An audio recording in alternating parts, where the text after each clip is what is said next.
हाँ चलो। तो लेट्स से कि तीन कलर के shirt, red blue and green, and दो तरीके के पैंट है, लेट्स से कि येलो एंड ब्लैक। ठीक है, this are shirt and pant,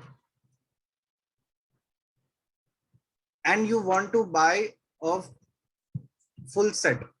ठीक है, मतलब पूरा तुम्हें एक ड्रेस बाय करना है शर्ट और पैंट को साथ, शर्ट और पैंट के साथ। तो कितने तरीके से you can by the full set, बोल सकते हो?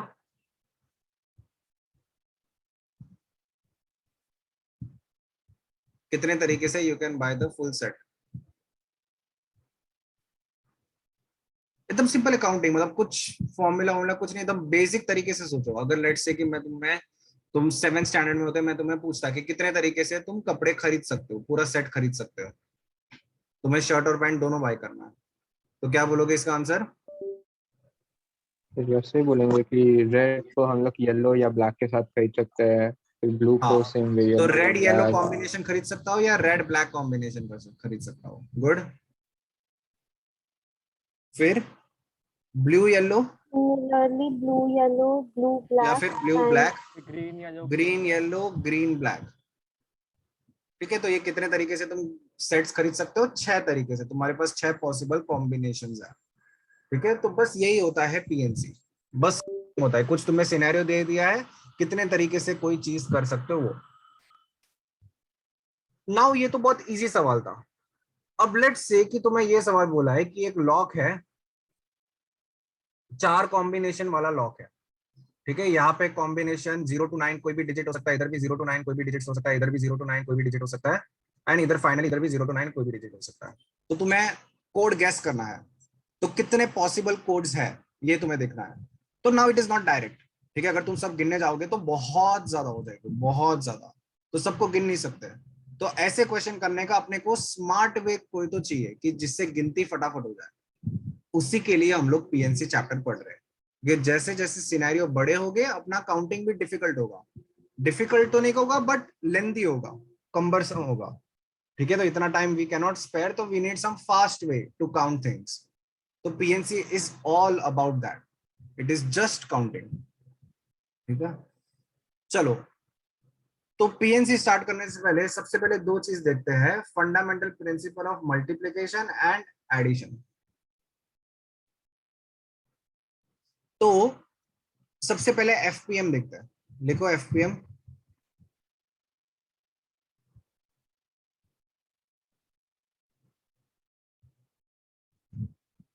तो फंडामेंटल ऑफ प्रिंसिपल मल्टीप्लिकेशन क्या होता है? नाउ लेट्स से कि तुम्हारा जॉब है घर से स्कूल जाना।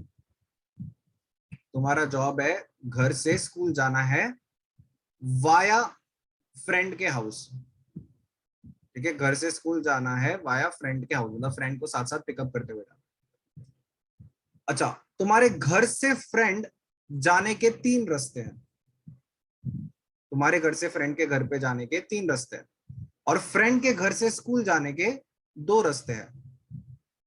तो स्कूल जाने के टोटल कितने रास्ते तुम्हारे पास? 6. 6 रास्ते, ये गिन सकते हो? ये फर्स्ट, लेट्स से कि second, third, and let's say कि ये ए एंड बी रास्तों को मैंने नाम दे दिया। तो क्या क्या पॉसिबल है? 1A 1B, 2A 2B, 3A 3B। तो टोटल कितने पॉसिबल तरीके हैं? 6 पॉसिबल तरीके। समझा ये? सब लोग देख सकते हैं? अच्छा, अब लेट्स से कि एक और सिनेरियो देता हूं। तुम स्कूल में बैठे हो। ठीक है, तुम स्कूल में बैठे हो, एंड लेट्स से कि स्कूल खत्म हो गया। अब तुम्हारे पास चॉइस था कि लेट्स से कि तुम्हें मॉल जाना है, एंड मॉल जाने के 3 रास्ते हैं, एंड लेट्स से कि सेकंड चॉइस है तुम्हें घर जाना है, और घर जाने के 2 रास्ते हैं। तो टोटल स्कूल खत्म होने के बाद तुम कितने तरीके से कुछ चीज कर सकते हो?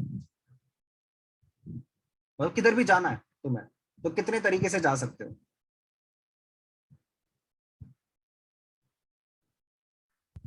5 5 तरीके से थे। तुम 3 तरीके से मॉल जा सकते हो या फिर 2 तरीके से घर जा सकते हो। तो तुम कितने तरीके से जा सकते हो कहीं पे भी? 3 + 2 5।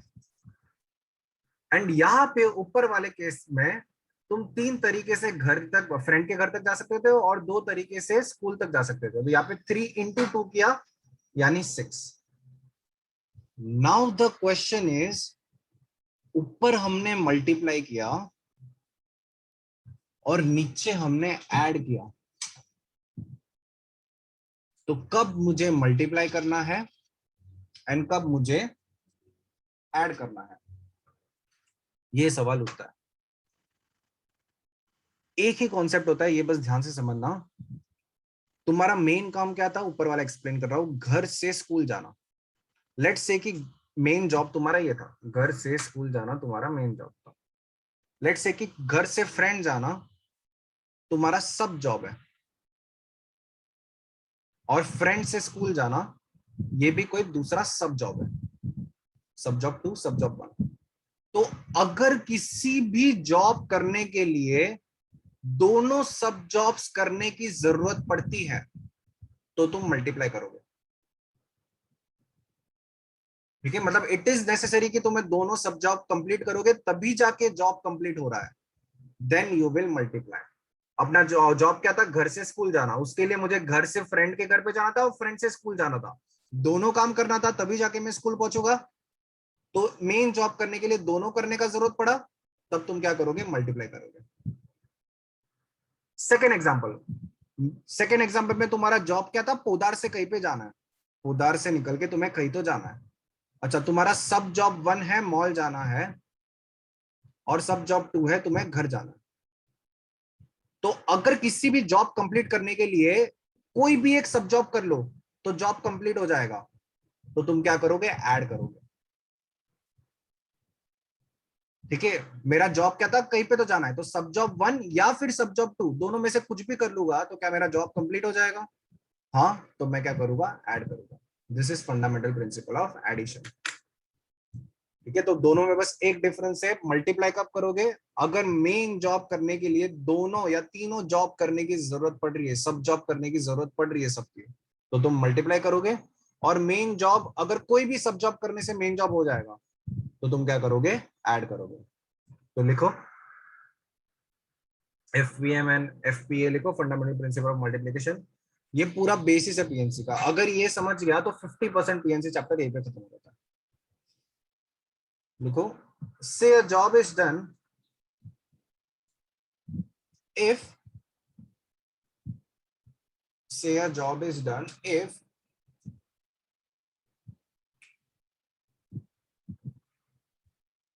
subjob 1 is done and following it subjob 2 is done, then as per fundamental principle of multiplication, total number of ways to do a job is equal to number of ways of doing subjob 1 into number of ways of doing subjob 2.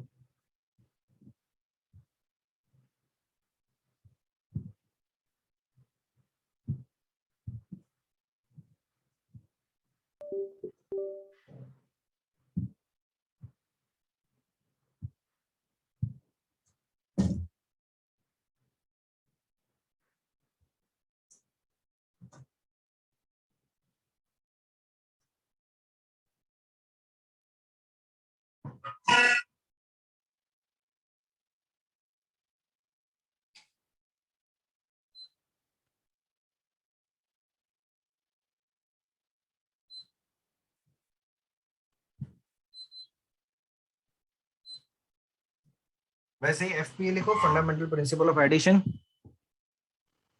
Suppose a job is done by any of the subjobs. Suppose a job is done by doing any of the subjobs. The number of ways of doing job is number of ways of doing subjob 1 plus number of ways of doing subjob 2. Sir, can you scroll up for a minute?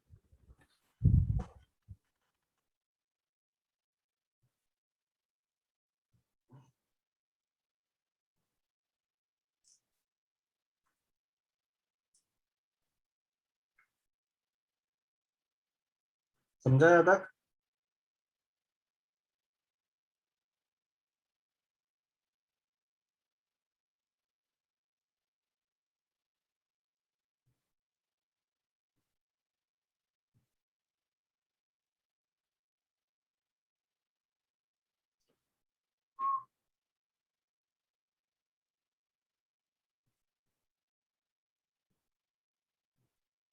Yes, sir. चलो solve करते हैं, लिखो। Let's say कि 10 boys and 8 girls are there in a classroom. Find the number of ways of selecting a student and selecting a boy and a girl. अब selecting a student में या तो मैं बॉय सिलेक्ट कर सकता हूँ या फिर गर्ल सिलेक्ट कर सकता हूँ। बॉय सिलेक्ट करने के कितने तरीके हैं? 10. 10 तरीके। एंड गर्ल सिलेक्ट करने के कितने तरीके हैं? 8 तरीके। 8. अच्छा, अब तुम्हें ये डिसाइड करना है कि तुम्हें ऐड करना है या मल्टीप्लाई करना है। मेरा मेन जॉब है सिलेक्टिंग अ स्टूडेंट, तो सिलेक्टिंग अ स्टूडेंट, बॉय को सिलेक्ट करना पड़ेगा एंड गर्ल को सिलेक्ट करना पड़ेगा, या फिर बॉय को सिलेक्ट करना पड़ेगा और गर्ल को सिलेक्ट करना पड़ेगा। दोनों में से कोई एक करना है या दोनों करना है? कोई है। तो ये सिनेरियो दोनों करना है। कोई एक भी चलेगा ना ये सिनेरियो दोनों के में लिए? से कोई एक करना है मुझे, दोनों नहीं करना है ना, दोनों में से कोई एक करना है। I have to select a student, तो I have to either select a boy or either a girl. दोनों सिलेक्ट करने की जरूरत है मुझे, दोनों में से किसी एक को करने की जरूरत है। बॉय सिलेक्ट किया तो भी मेरा काम हो जाएगा, गर्ल सिलेक्ट किया तो भी मेरा काम हो जाएगा। तो मैं क्या करूंगा? ऐड करूंगा। There are total 18 ways of selecting a student. And इसको कॉमन सेंस से भी देख सकते हो। क्लास में कितने बच्चे हैं? Let's not divide them in boys and girls. Class में कितने बच्चे हैं? 18 बच्चे हैं। तो एक स्टूडेंट सिलेक्ट करने का कितना तरीका है? 18 तरीका है। चलो, selecting a boy and girl, तो यहाँ पे बॉय को सिलेक्ट करने के कितने तरीके हैं? 10 तरीके। गर्ल को सिलेक्ट करने के 8 तरीके। अच्छा, मुझे ये जॉब करने के लिए दोनों को सिलेक्ट करना है या दोनों में से किसी एक को सिलेक्ट करना है? दोनों को। दोनों को। तो मैं मल्टीप्लाई करूंगा, यानी 80 वेज। समझा ये कब मल्टीप्लाई करना है, कब ऐड करना है?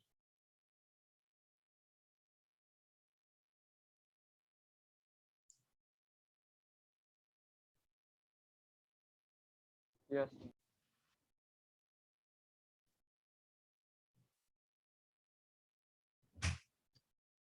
ठीक है। अब ये ध्यान रखो, ये हैबिट बना के रखो, बहुत अच्छी हैबिट होगी, बहुत काम आएगी तुम्हें।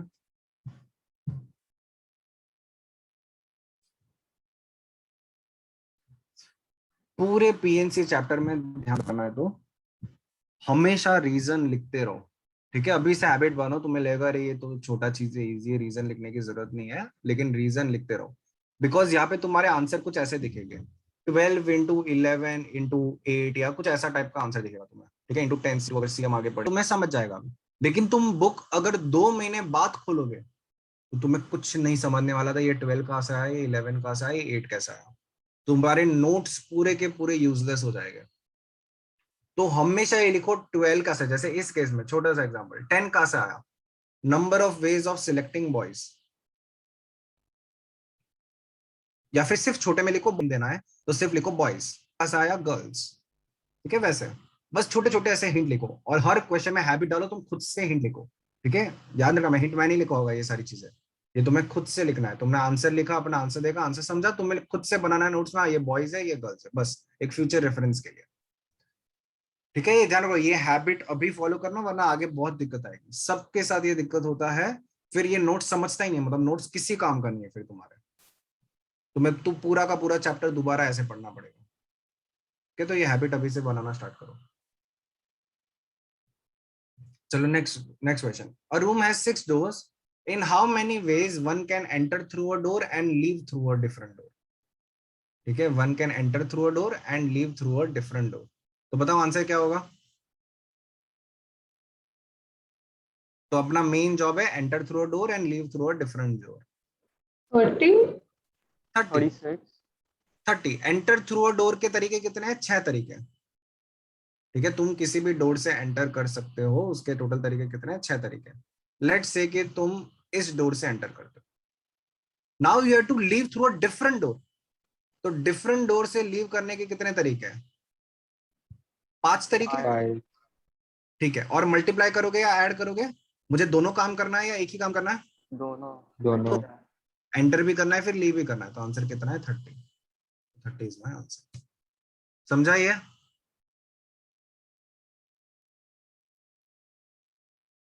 चलो लिखो, नेक्स्ट करो। A flag has 3 stripes If there are 6 different colors to choose from, find the number of ways it can be filled. A flag has 3 stripes. If there are 6 different colors to choose from, find the number of ways it can be filled.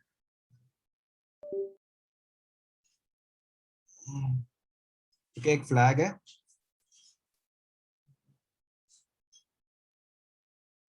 इसके 3 stripe है and अपने को colours fill करना है. तो कितने तरीके से कर सकते हो? 6 डिफरेंट कलर्स है अपने पास. तो फर्स्ट पार्ट का तो आंसर बताओ.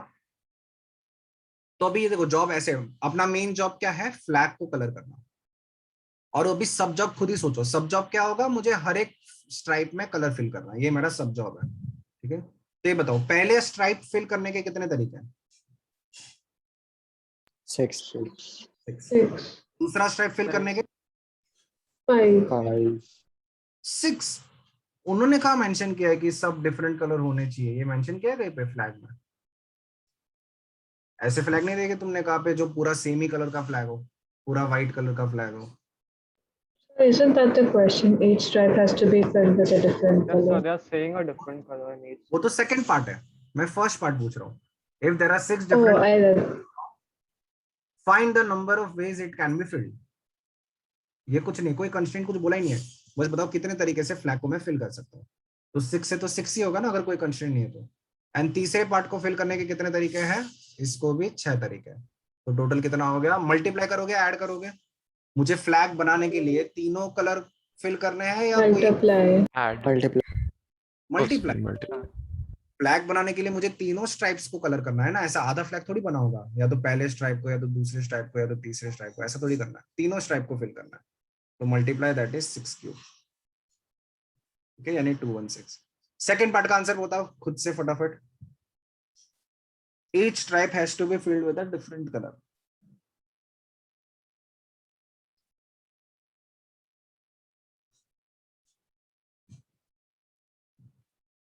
One 120 ways. 6 into 5 into 4 आया आंसर? Yes, sir. अच्छा, थर्ड टाइप का आंसर बताओ. पूरा आंसर बताओ, बस ऐसे बताओ मल्टीप्लाई में क्या आ रहा है, ब्रेक डाउन करके ही बताओ. ऐसे नहीं कि पूरा मल्टीप्लाई करके फाइनल आंसर बता दो.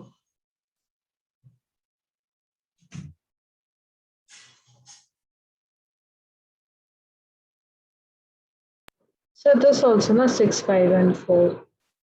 No, wait, 6, 5, and 6. क्या आया? नहीं.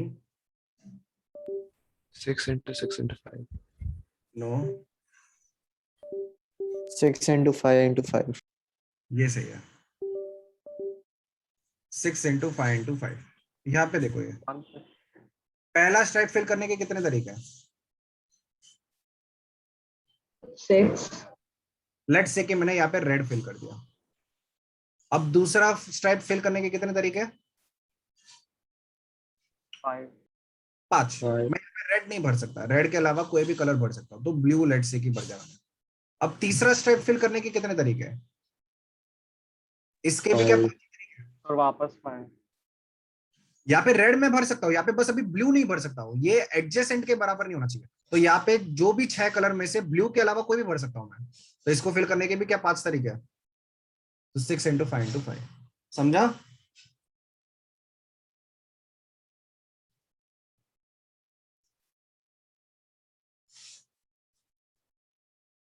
Yes, sir. क्लियर है ये? ठीक है, देखो आगे बढ़ते हैं.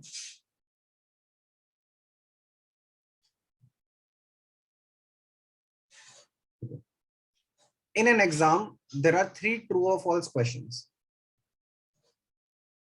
In an exam, there are 3 true or false questions.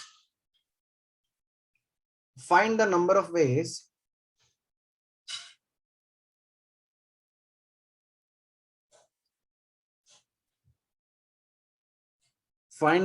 ways in which the paper can be attempted if first part, each question has to be answered.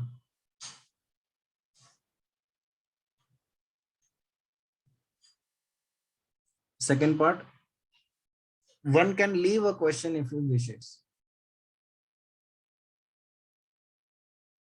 Third part, at least one question has to be answered. At least one question has to be answered. And fourth part, at least 2 question has to be answered.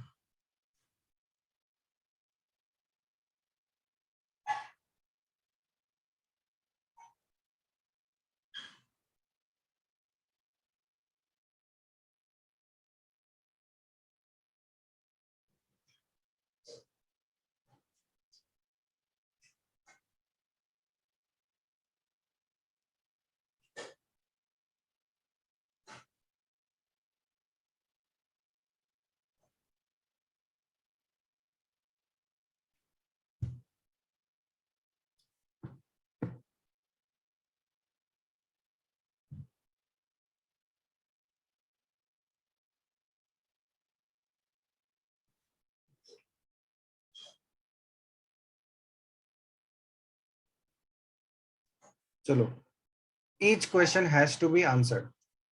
First part तो easy है, मतलब 3 true question है, each question has to be answered. तो मेरा main job क्या है? Paper attempt करना. ठीक है. अच्छा, और सब जॉब क्या है? हर एक क्वेश्चन को आंसर टिक करना, ये मेरा सब जॉब है. तो ये बताओ, फर्स्ट पार्ट तो बहुत इजी है. पहला क्वेश्चन आंसर करने के कितने तरीके हैं? 2. दूसरा क्वेश्चन आंसर करने के 2. और तीसरा क्वेश्चन आंसर करने के 2. 2. अच्छा, पेपर अटेम्प्ट करने के लिए मुझे तीनों क्वेश्चन आंसर करने हैं या तीनों में से कोई एक आंसर करना है? All 3. One of the two. All 3. Each question has to be answered. तो क्या करोगे? ऐड या multiply? Multiply. My answer is 2Q. First का answer is 2Q.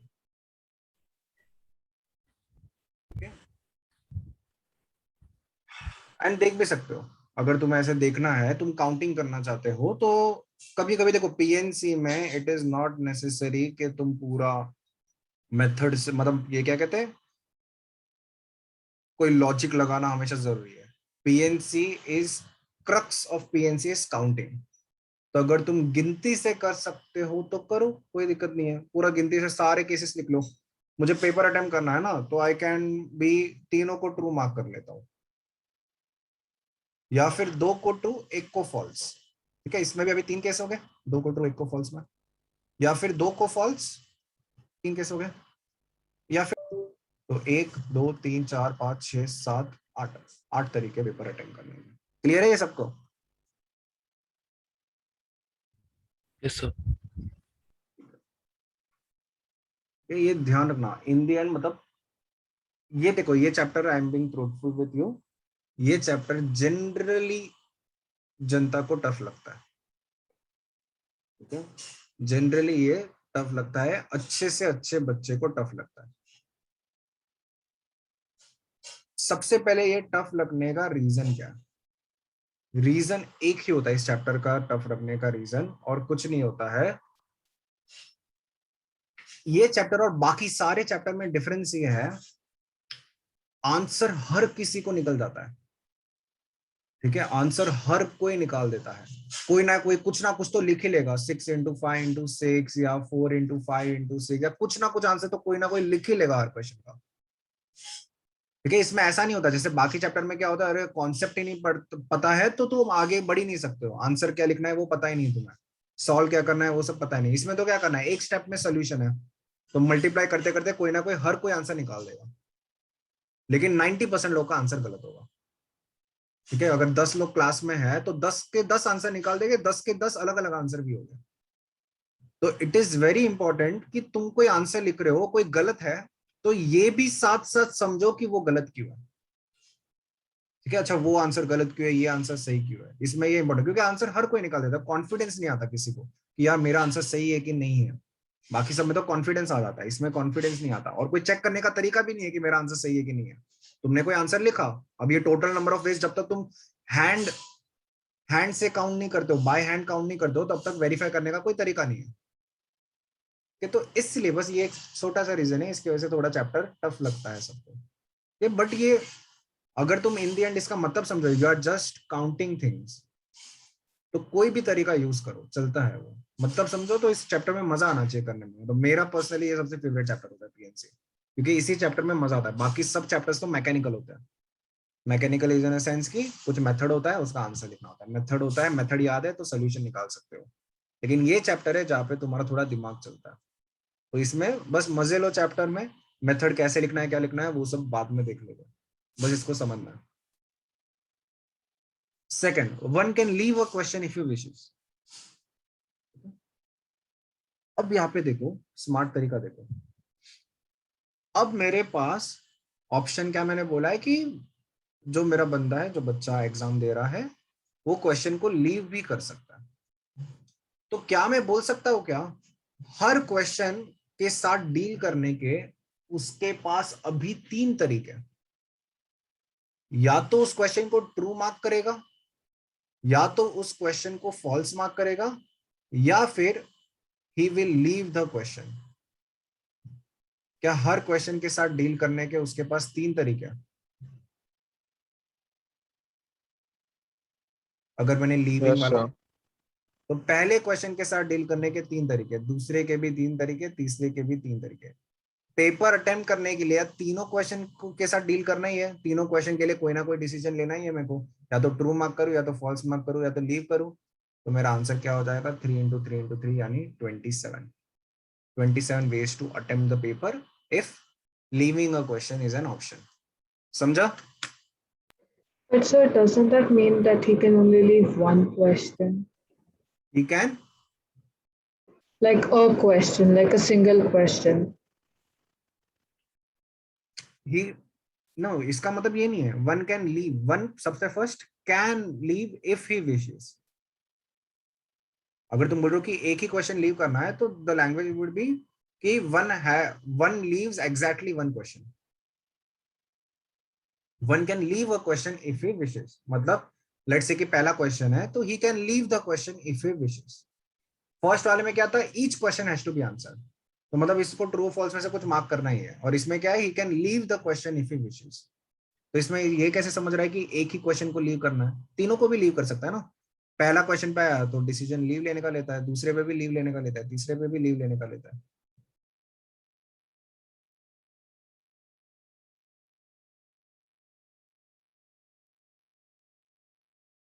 समझा ये? Yes, sir. ठीक है। At least one question has to be answered. At least one question has to be, मतलब एक क्वेश्चन तो उसको आंसर करना ही है। तो क्या मैं बोल सकता हूँ क्या, एटलीस्ट वन क्वेश्चन हैज, कभी भी एटलीस्ट वन होता है ना, इसके लिए ये होता है at least one question has to be answered को लिख सकता हूँ क्या, टोटल तरीका minus no question is answered.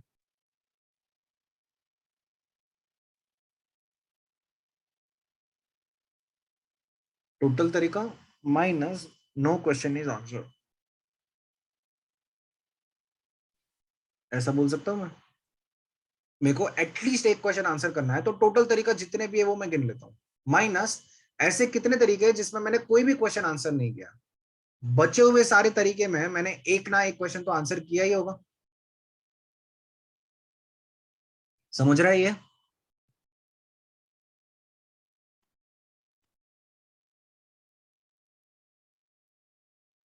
Yes sir. ठीक है, टोटल तरीके कितने हैं, टोटल तरीके कितने हैं?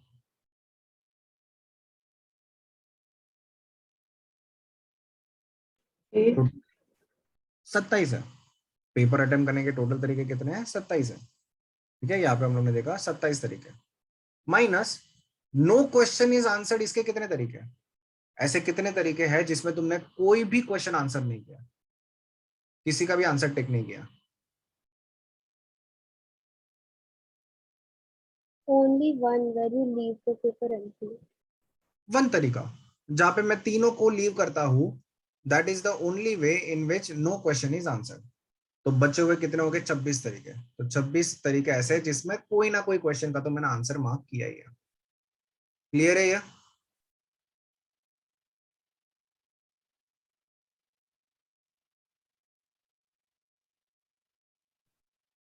समझा ये? Yes, sir. ठीक है, at least 2 question has to be answered, at least 2 question has to be answered. ठीक है, इसको मैं थोड़ा अलग तरीके से कर लेता हूँ। At least 2 question has to be answer मतलब कम से कम 2 क्वेश्चन आंसर करने हैं।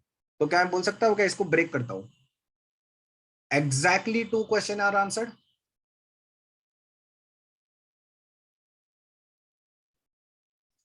या फिर एग्जैक्टली 3 क्वेश्चन आर आंसर्ड। तो ये तो पॉसिबिलिटी है इसमें।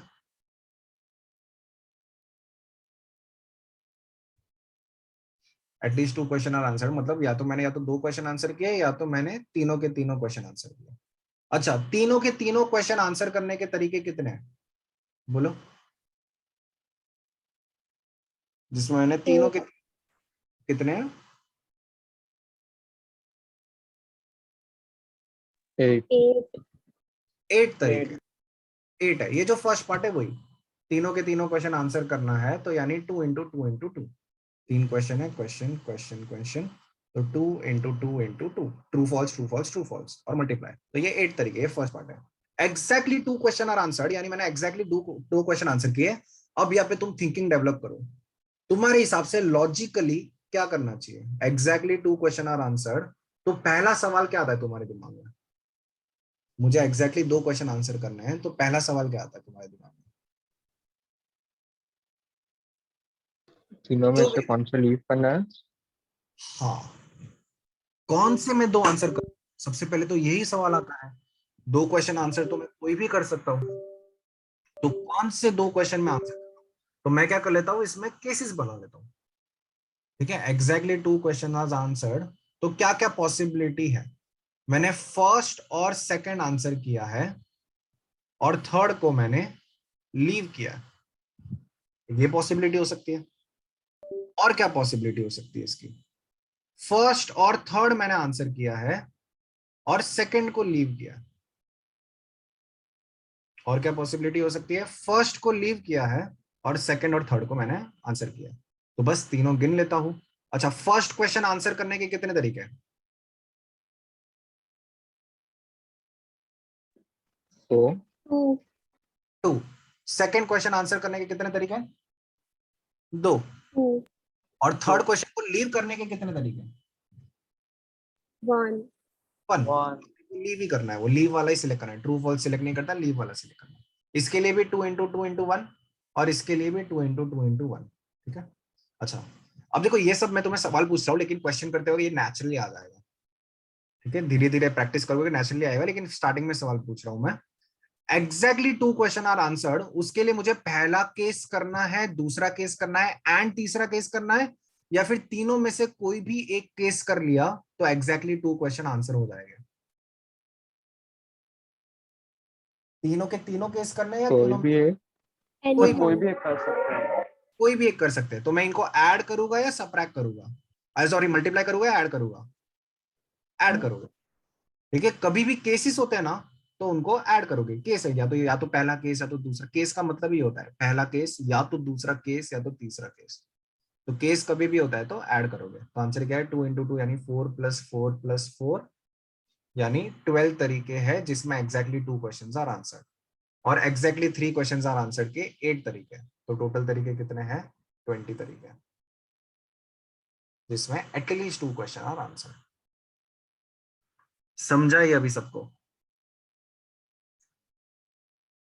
कि मैं अच्छे अच्छे सवाल करवा रहा हूँ सीधे? तो may be it can take some time to get used to this,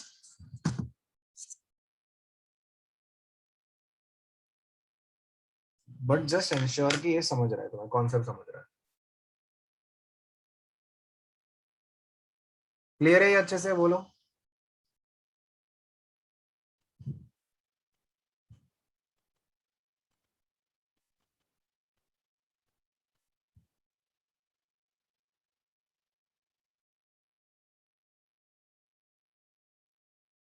yes sir, clear. Clear है? Okay, good. हाँ, चलो आगे बढ़ते हैं।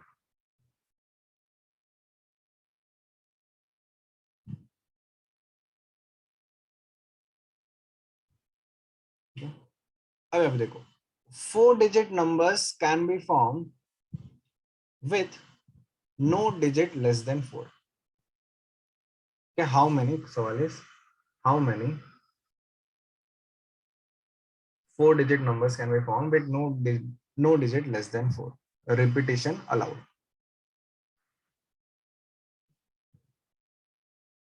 तो मैं करवा रहा हूं।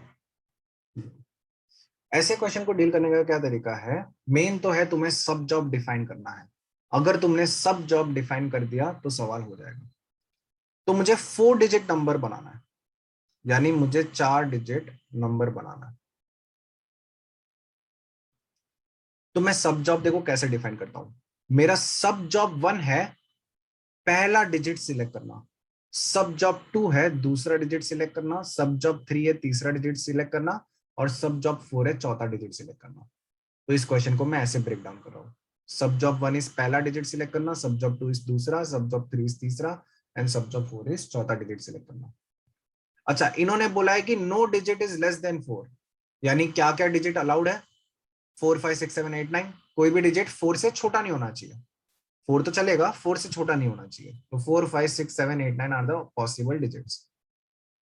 तो बस कर लेते हैं। सब जॉब 1 यानी पहला डिजिट सिलेक्ट करना। पहला डिजिट फिल करने के कितने तरीके हैं? 6 तरीके। 4 5 6 7 8 9 में से कुछ भी सिलेक्ट कर सकते हो, 6 तरीके। दूसरा डिजिट सिलेक्ट करने के कितने तरीके? 6। Why? Repetition is allowed. Repetition is allowed. तीसरा डिजिट फिल करने के कितने तरीके हैं? 6। और आखिरी डिजिट को भी फिल करने के 6।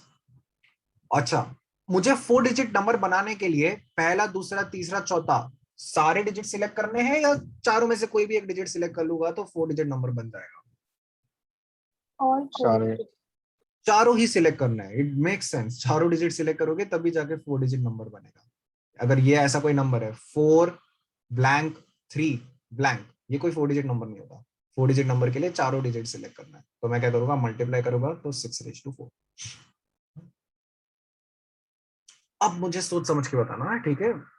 तुरंत मुंह मत खोलना, सोचो, थोड़ा टाइम लो। अगर मैं ये हटा देता हूं,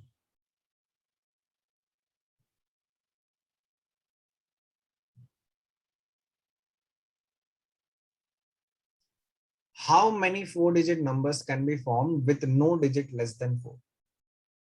तो मेरा आंसर क्या होता? 6 into no repetition is not allowed, right? कुछ नहीं बोला है मैंने, only this is my question, I mention nothing.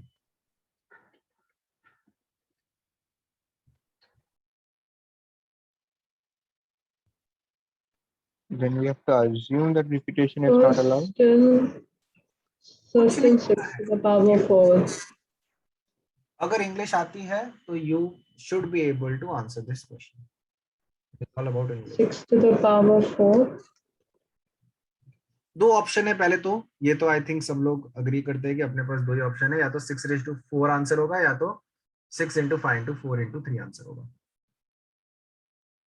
I think इतना तो सब अग्री करते हैं, इतना तो स्कूल में पढ़ा होगा सबने। कौन सा आंसर होगा? 6/4 होगा या 6 into 5 into 4 into 3 होगा? 6/4. One of you says 6/4. बाकी 6/4. 2 of you say 6/4.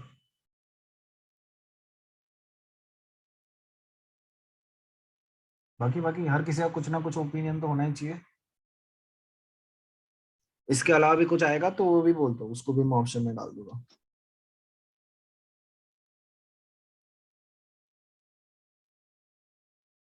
Sir, I thought we have to assume that it is not repeated. So I will go with 6 into 5 into 4 into 3. ठीक है, one of you से 6 into 5 into 4 into 3. बाकी there are 6 people in the class.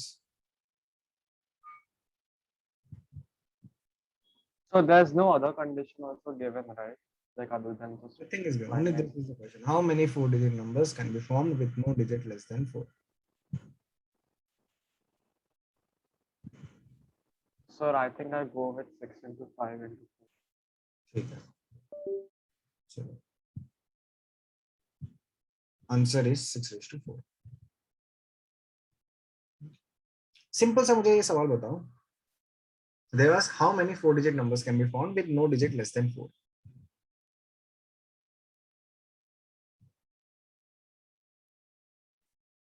Is this a 4-digit number which satisfies this condition, which satisfies this statement?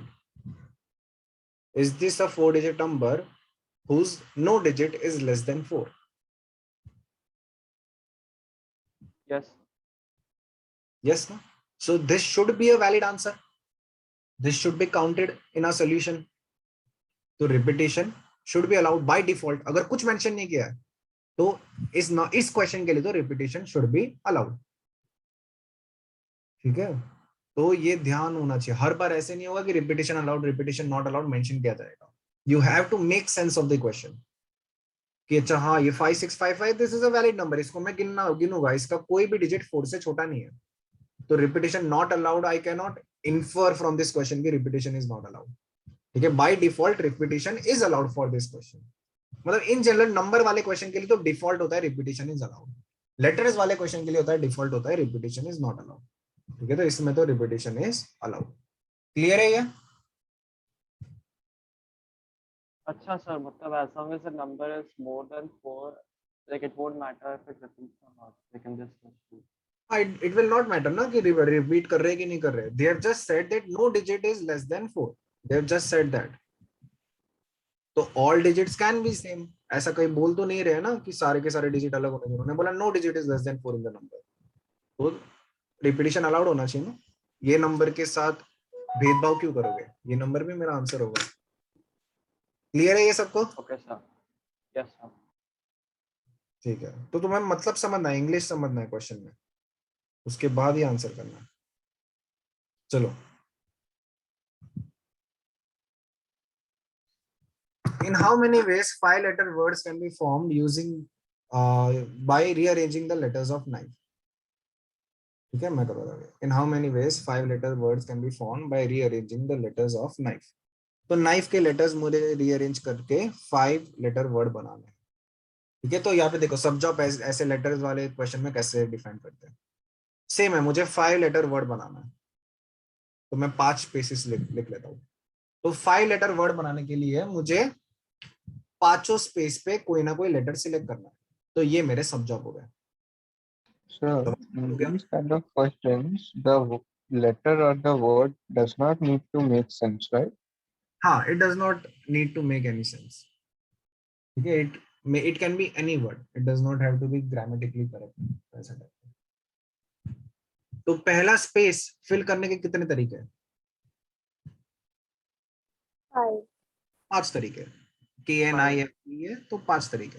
दूसरा space fill करने के कितने तरीके? 4 because any one is already taken. हाँ, let's say कि पहले space पे मैंने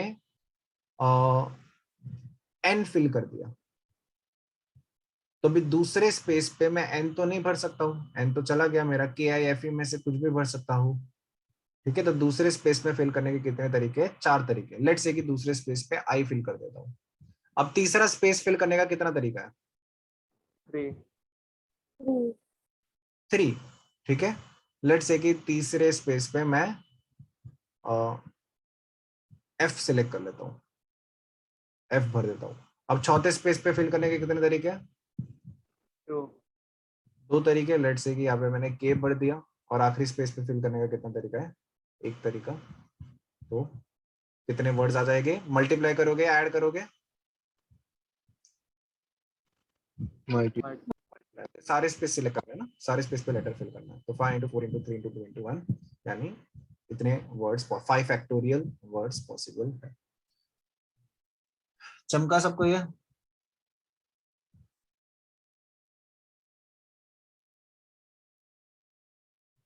ठीक है, एंड मुझे 100% पता है कोई ये नहीं लिख रहा है, ये 5 कैसे आया। हैबिट रखो, ये फर्स्ट स्पेस हैबिट रखो, ये तुम्हारा काम है। ठीक है, इसको हैबिट बनाओ, सब जॉब क्या है अपना। ठीक है, इसको एक अल्टरनेट तरीका भी है, अल्टरनेट तरीका कुछ ऐसा है। ठीक है, मैं थोड़ा अलग तरीके से डिफाइन करता हूँ इसको। और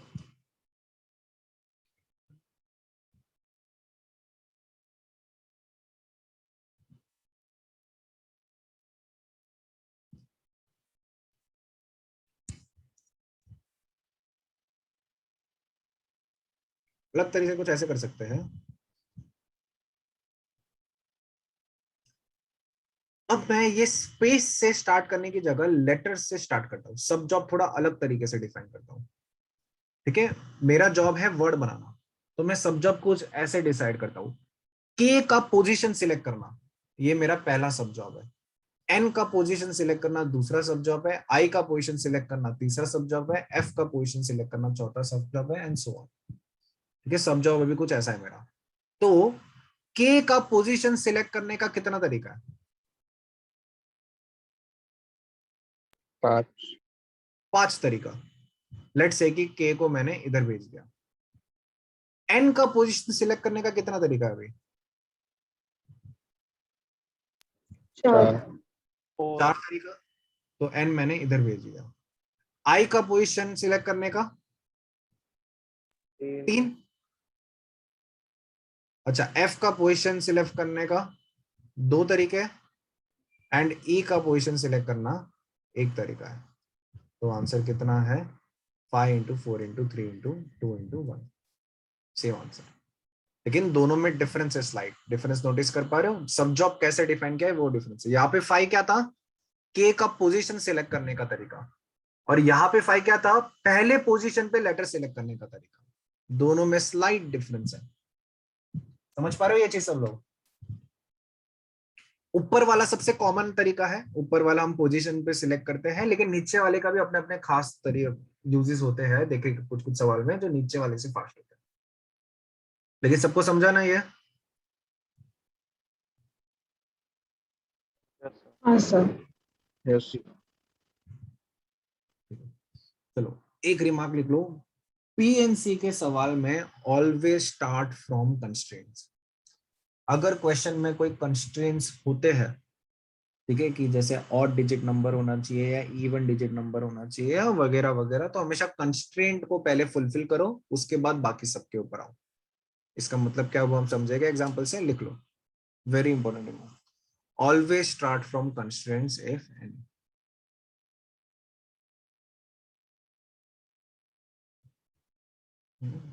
सवाल करते हैं।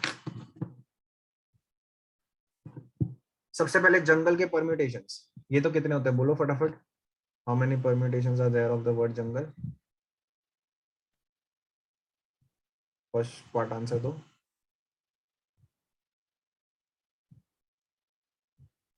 6 factorial. 6 factorial. 6 factorial, 6 into 5 into 4 into 3 into 2 into 1। आ गया वो तो सबको? हाँ. ठीक है, vowels at extreme position। okay, we need vowels at extreme position। तो हमेशा मैंने क्या बोला है, कंस्ट्रेंट से स्टार्ट करो, यानी एक्सट्रीम पोजीशन से पहले डील कर लो, बाकी हम बाकी सबको बाद में डील कर देंगे। 1 2 3 4 5 6, तो एक्सट्रीम पोजीशन पे डील करते हैं। वॉवल्स एक्सट्रीम पोजीशन पे चाहिए, तो ये फिल करने के कितने तरीके हैं? पहला पोजीशन फिल करने का कितना तरीका है?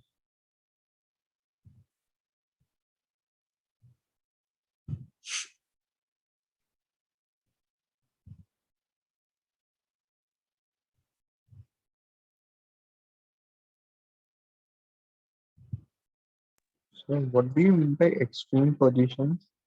First extreme, letter and last letter. हाँ first letter last letter. So one only. You. नहीं, पहला पोजीशन सिलेक्ट करने का कितना 2. तरीका? 2 ways. Sorry. 2 2. ways. UI नहीं. 2 तरीका है ना, या तो यू सिलेक्ट कर सकता है या तो ई सिलेक्ट कर सकता हूँ। 2 वॉवल है मेरे पास, तो मैंने पहला पोजीशन, एक्सट्रीम पोजीशन से पहले डील कर लो। हमेशा जहाँ पे कंस्ट्रेंट होते हैं उनसे पहले डील करो। ठीक है, तो यहाँ पे 2 तरीके, यहाँ पे यू भी हो सकता है, ई भी हो सकता है। लेट्स से कि मैंने यू भर दिया इधर। ठीक है, अब आखिरी पोजीशन को फिल करने के कितने तरीके हैं? 1.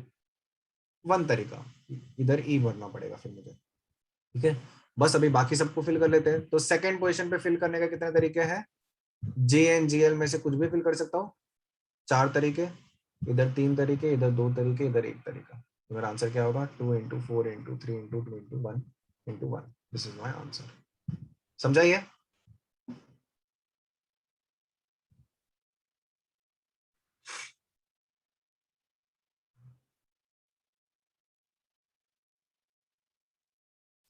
समझा?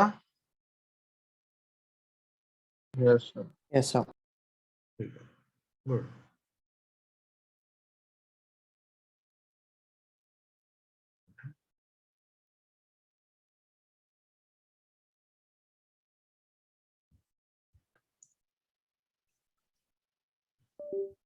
It has said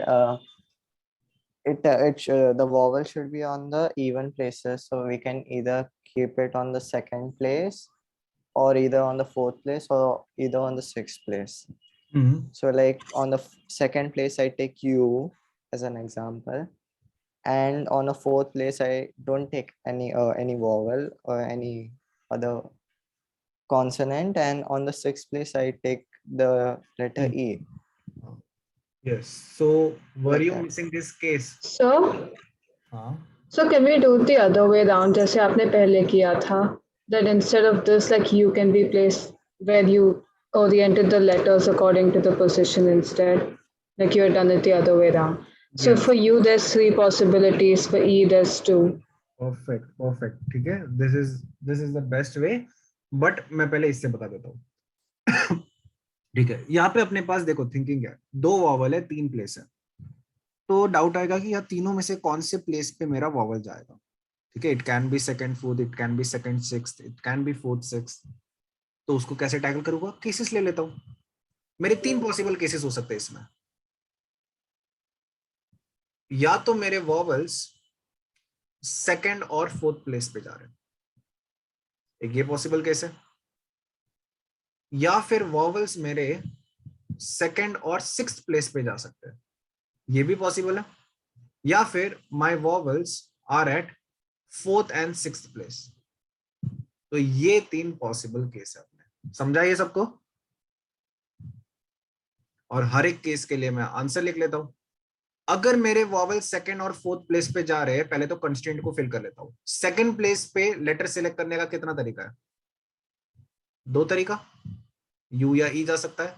and fourth place पे 1 तरीका, एंड बाकी सब पे 4 into 3 into 2 into 1। तो इसके तरीके कितने हैं? 4 into 2 into 3 into 2 into, इतना आंसर है इसका। अच्छा, सेकंड केस ले लेता हूं। तो सेकंड प्लेस पे लेटर फिल करने का कितना तरीका है? 2। लास्ट पोजीशन पे लेटर फिल करने का तरीका 1. 1, वॉवल से फिल करना है। अभी फर्स्ट पोजीशन पे लेटर फिल करने का तरीका 4 3 2 1। तो इसका आंसर भी क्या 4 into 2 into 3 into 2 ही होगा, और इसका आंसर भी 4 into 2 into 3 into 2 ही होगा। ठीक है, तो मेरे टोटल कितने हो गए? 3 केस है, और हर एक केस का आंसर है 4 into 2 into 3 into 2, तो into 3। This is my answer. समझाइए सबको? या तो पहला केस, या तो दूसरा केस, या तो तीसरा केस। पहला केस का ये आंसर, दूसरा केस का ये आंसर, तीसरा केस का ये आंसर। क्लियर है ये सबको अच्छे से? Yes, sir. ठीक है, बस केसेस लेना आपने को, और कुछ नहीं करना। अच्छा, एक और तरीका है।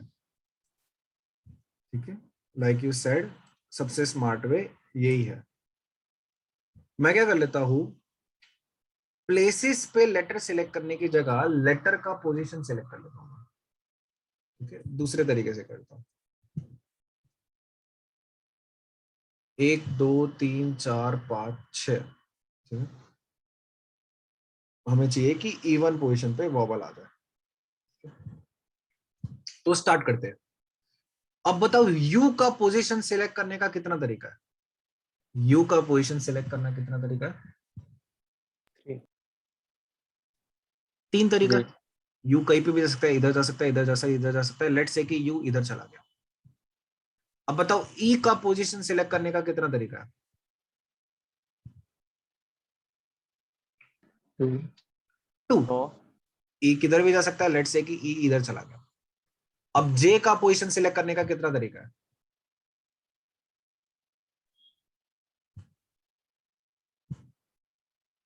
Four. 4. 4. 4। अब जे कहीं भी वैसे है, यू और ई तो सेटल्ड हो गए अपने अपनी जगह पे, अब नाउ ये तो कॉन्सोनेंट के लिए फ्री हो गया ये जगह, तो जे का सिलेक्ट करने का 4 तरीका, किधर भी जे जा सकता है। एन का पोजीशन सिलेक्ट करने का 3 तरीका, जी का पोजीशन सिलेक्ट करने का 2 तरीका, और एल का पोजीशन सिलेक्ट करने का 1 तरीका। तो my answer is 4 into 3 into 3 into 2 into 2, same answer जो ऊपर आया। ठीक है, तो अगर इससे करोगे, लेटर से स्टार्ट करोगे, तो इस क्वेश्चन में थोड़ा इजी हो रहा है, कोई केस लेने की जरूरत नहीं। ठीक है, तो इसलिए दोनों मेथड से कंफर्टेबल होने चाहिए, कभी कभी ये मेथड भी काम का आ जाता है। समझा सबको ये?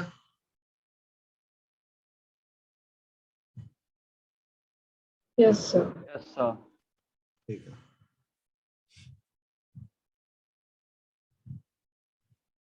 चलो ये करो फटाफट, ये करो पूरा फटाफट, खुद से करो। No, sir, no doubt. ठीक है, अगर कोई डाउट हो तो पूछना। फर्स्ट पार्ट का आंसर इज 12। सेकंड पार्ट का इवन पोजीशंस, ये भी इजी था, इसमें भी कोई केस लेने की जरूरत 12. नहीं। 12. इसका भी Here आंसर also 12 only. आया, इसका भी answer 12। Yes, sir. Okay, now the third part का आंसर क्या आया? 36. 36. Third 36 का 36. आया ये?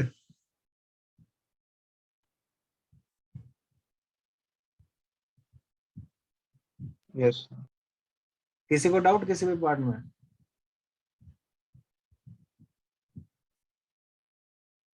डाउट नहीं है तो वी कैन मूव फॉरवर्ड। ठीक है, अगर डाउट हो तो पूछ लो।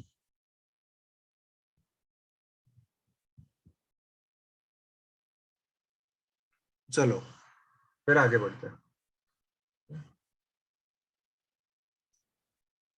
How many 4-letter words can be formed using letters of the word daughter? ठीक है, we have to use letters of the word daughter containing the letter G. First part is repetition not allowed. Second part is repetition allowed. Sir वो ST situation लिखा है, क्या हुआ? वो ST जो लिखा है आपने, लाइक लेटर जी के नीचे एसटी सिचुएशन है ना, लाइक सिचुएशन में ST is such that. Such Such that. ठीक है, मतलब ऐसे कोई स्टैंडर्ड नोटेशन नहीं है, ये बस मैंने ऐसे ही लिखा है, ST such that, repetition not allowed, और repetition allowed is a second case. Easy है सवाल ये, दोनों से मैं करवाता हूँ, देख लो। मुझे 4-letter वर्ड बनाना है डॉटर की हेल्प से, विच कंटेन्स द लेटर जी। ठीक है, इसको 2 तरीके से कर सकते हो। एक तरीका तो ये है, पहले सोचो क्या कंफ्यूजन आएगा तुम्हें करते वक्त। It should contain the letter जी।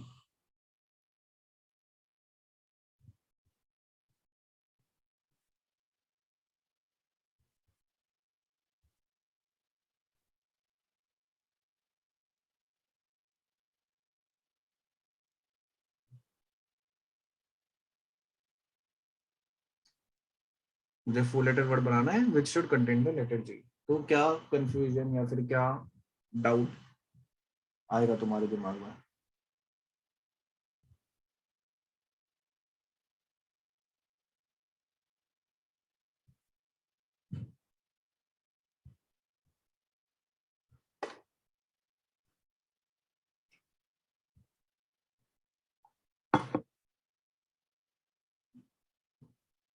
कुछ भी नहीं आएगा, तो सीधा सीधा हो जाएगा।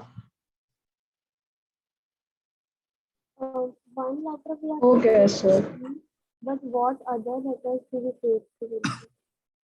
ठीक है, that is correct, what other letters can be taken. अच्छा, जी भी लिया है हमने, तो क्या ये डाउट नहीं आना चाहिए तुम्हारे दिमाग में कि जी किधर है?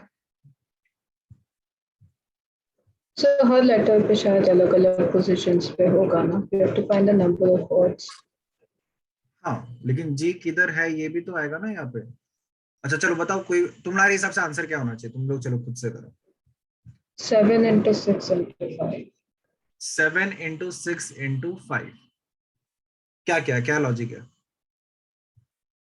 So in 4 positions में G की position set है, so one of them has 1, like वो पक्का है, उसमें और कोई letter नहीं आ सकता, वो जो भी position हो that doesn't matter. फिर 8 में से आपके 7 बाकी रहे letters, that fills one more position, no repetition allowed, तो it'll be 6 and 5.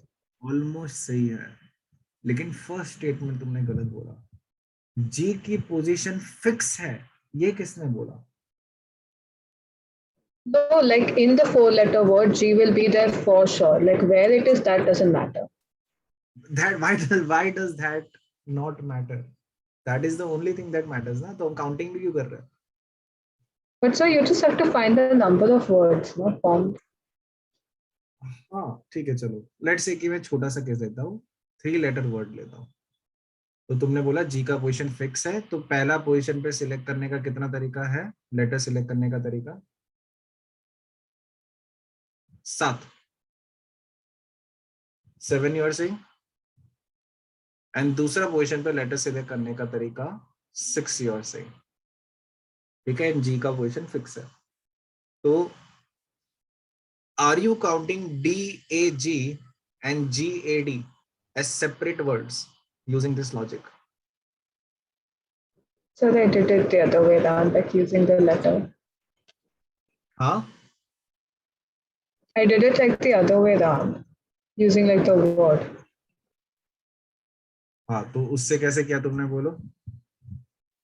So G position like that has 1, then बाकी सब में like that I counted as 1, the rest have C positions and you have like 7 letters and then I just did it. देखो चलो पहले तो मैं करवा रहा हूँ इसको, कैसे करेंगे इसको। इसके बहुत तरीके करने के, एक सिंपल तरीका है, तो ये सोचो कि जी मेरे वर्ड में है ना, तो जी किधर भी हो सकता है। जी या तो पहले पोजीशन पे हो सकता है, जी या फिर दूसरे पोजीशन पे हो सकता है, या फिर जी तीसरे पोजीशन पे हो सकता है, या फिर जी चौथे पोजीशन पे हो सकता है, ठीक है। तो 4 केसेस ले लेता हूँ, जी पहले पोजीशन पे, जी दूसरे पोजीशन पे, जी तीसरे पोजीशन पे, जी चौथे पोजीशन पे। बस हर एक केस के लिए मैं आंसर निकाल देता हूँ। तो पहला केस, जी अगर पहले पोजीशन पे है, तो दूसरा स्पेस पे लेटर सिलेक्ट करने का कितना तरीका है? 7. 7 ways are there. इसको क्या होगा?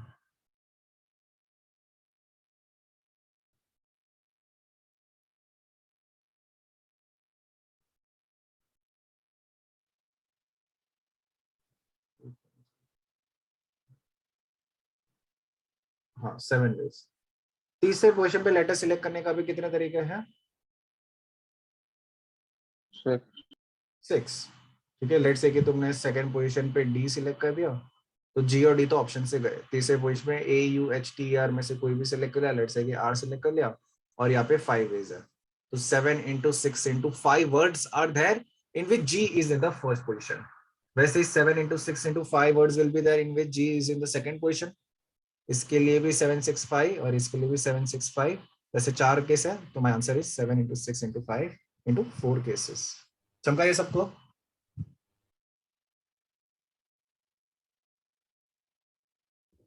So, ओके,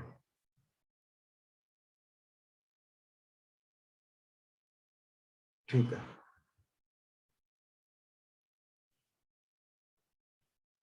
अल्टरनेट तरीका ये है, अल्टरनेट तरीका ऐसे देखो, सेम ही तरीका है, इसको बस मैं थोड़ा एक स्टेप में करता हूं।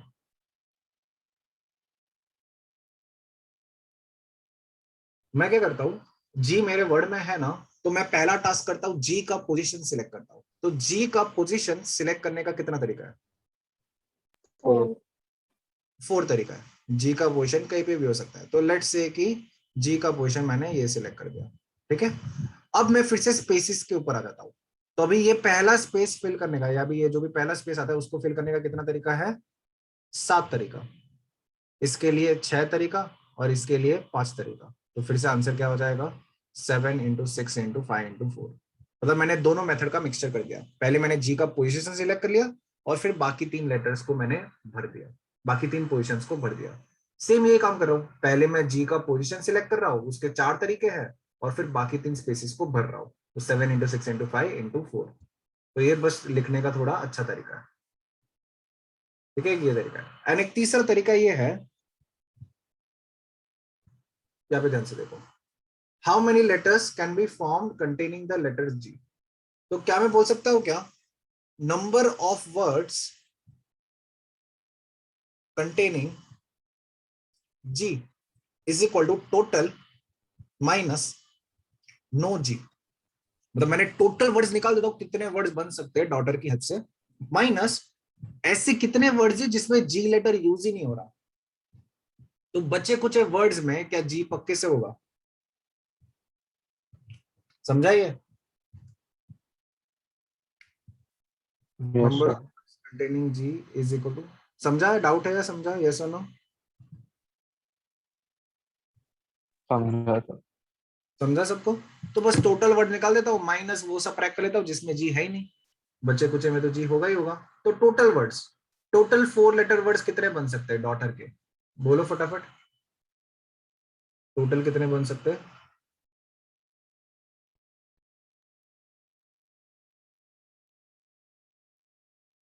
टोटल 4 लेटर वर्ड्स डॉटर के हेल्प से, कोई कंस्ट्रेंट नहीं, कुछ भी नहीं।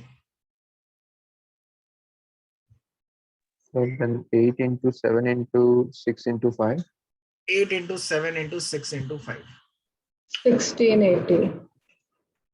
अरे ऐसे मत करो कभी भी, इतना कैलकुलेट मत किया करो पीएनसी में, ठीक है, पहले फाइनल आंसर करो, उसको सिंप्लीफाई करो, उसके बाद ही कैलकुलेशन करो, ठीक है। वैसे क्या बोला आंसर तुमने, 1680 इज करेक्ट, ठीक है। माइनस 1680. नो जी, ऐसे कितने वर्ड्स है जिसमें जी लेटर है ही नहीं, ऐसे कितने 4 लेटर वर्ड्स है जिसमें जी लेटर है ही नहीं, जी लेटर है ही नहीं तो जी को मैं हटा देता हूँ, बस DAUHTER से 4 लेटर वर्ड बनाने हैं। तो ऐसे कितने हैं? 7 into 6 into 5 into 4. परफेक्ट।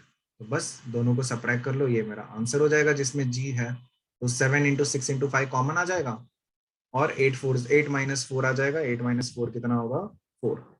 तो सेम आंसर है 7 इंटू 6 इंटू 5 इंटू 4। समझा?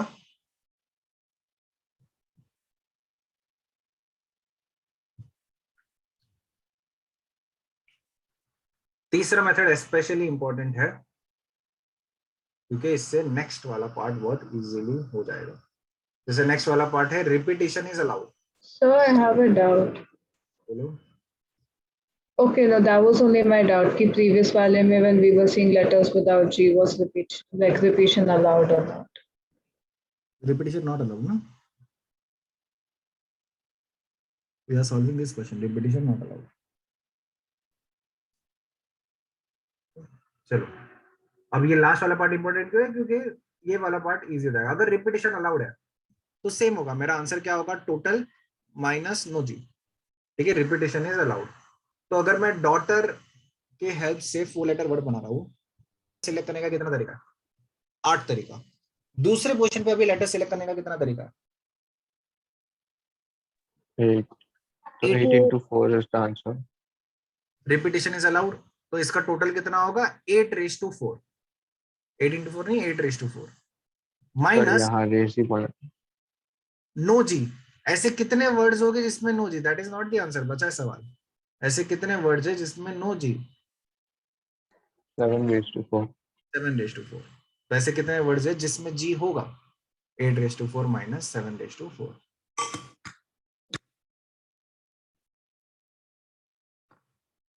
क्लियर है ये, ठीक है। तो ये बाइजेक्शन वाले सवाल बहुत इंपॉर्टेंट होते हैं, मतलब तुम्हें ऐसे निकालना है जिसमें जी है तो टोटल निकाल दो, और जिसमें जी नहीं है वो हटा दो, जो सबने वो किया था, पहले भी किया, एटलीस्ट 1 क्वेश्चन इज आंसर, तो टोटल निकाल दिया, minus no question is answer हटा दिया मैंने।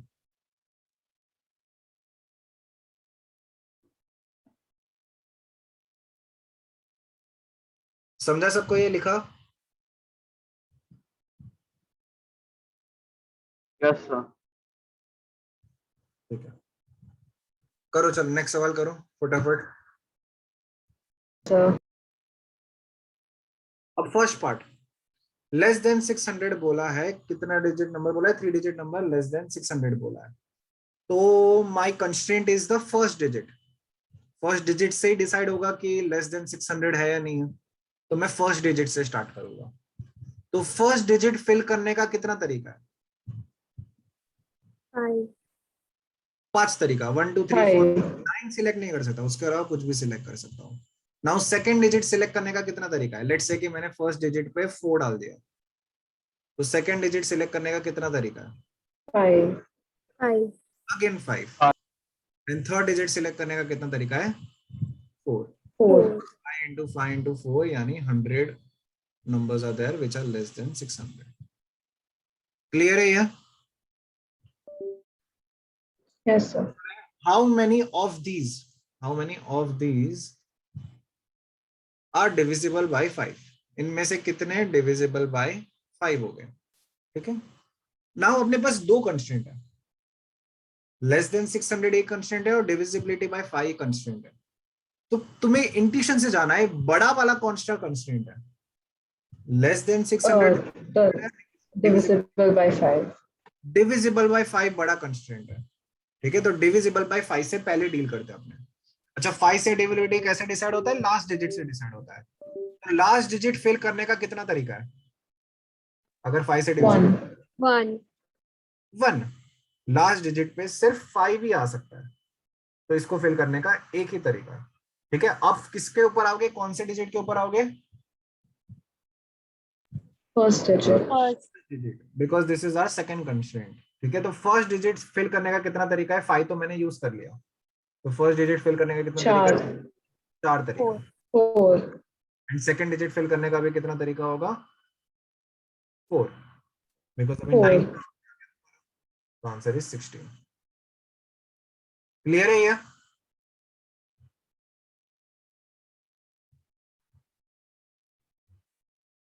क्लियर है? Yes, sir. Yes. सबको अच्छे से समझा ये? Yes, sir. ठीक है, चलो आते हैं नेक्स्ट वाले के ऊपर आते हैं। लिखो, सवाल लिखो, ट्राई करो। How many 3 digit numbers are there? How many are odd? पहले सवाल लिख लो सारे, इजी है। तो 3 डिजिट नंबर्स है, तो अपने पास डिजिट्स के ऑप्शन क्या है? 0 1 2 3 4 900. 6 7 8 9। परफेक्ट, 900। तो पहला पोजीशन पे फिल करने का, now constraint is the first position. First position पे फिल करने का कितने तरीका है?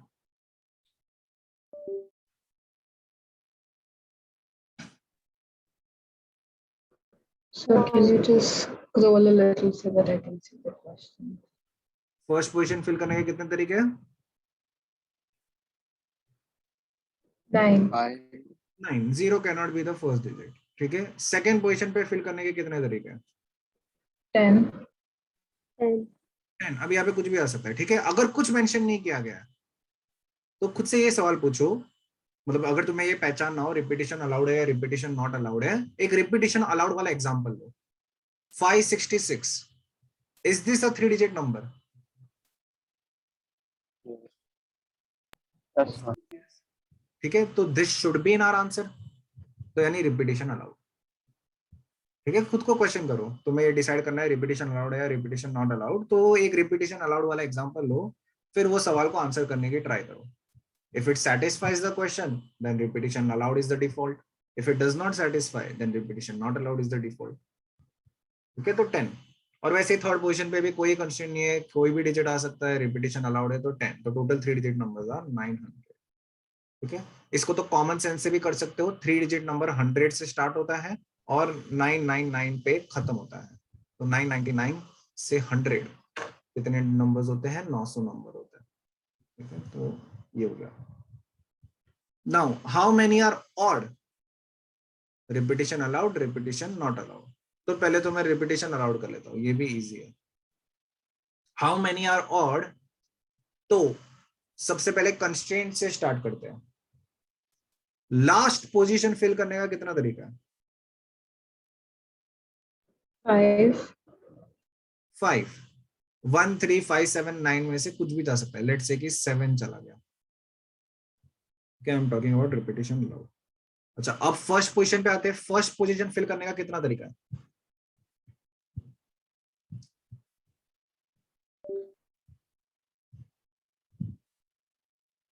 एट। सोच समझ के बोलो। एक repetition is allowed. Maybe 9. Repetition is allowed ना, पहले हम ये सॉल्व कर रहे हैं। रिपीटेशन अलाउड 9 तरीका। एंड सेकंड पोजीशन फिल करने का कितना तरीका है? 10. 10। 10. आंसर कितना हो गया? आंसर कितना होगा? 450, which make sense. 900 total number है, तो आधे इवन आधे ऑड होने वाले हैं ना, तो 450 ऑड होने वाले। समझा सबको ये?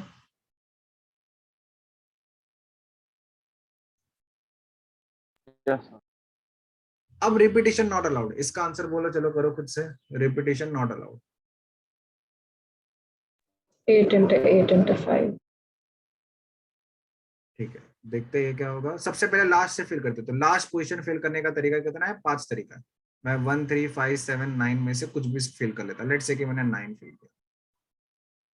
अच्छा, अब फर्स्ट पोजीशन फिल करने का कितना तरीका है? 8. 8 तरीका। मैं 0 भी फिल नहीं कर सकता, एंड जो लास्ट पोजीशन पे जो मैंने फिल किया था वो भी फिल नहीं कर सकता। तो 8 तरीका है। ठीक है, और अभी सेकंड पोजीशन पे फिल करने का कितना तरीका है? Eight. अगेन 8। 8. तो मैंने लास्ट पोजीशन पे और फर्स्ट पोजीशन पे फिल किया था, वो दोनों मेरे ऑप्शन से चले गए, लेकिन अब 0 ऑप्शन में आ गया, तो टोटल कितने बचते हैं? 8 बचते हैं। समझ पा रहे हो ये? तो 8 into 8 into 5 यानी 320। 320 odd numbers are there in which repetition not allowed. Clear है ये?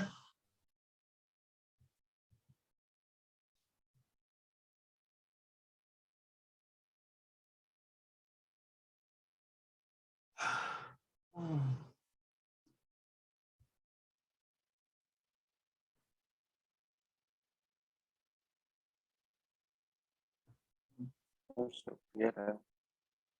ठीक है,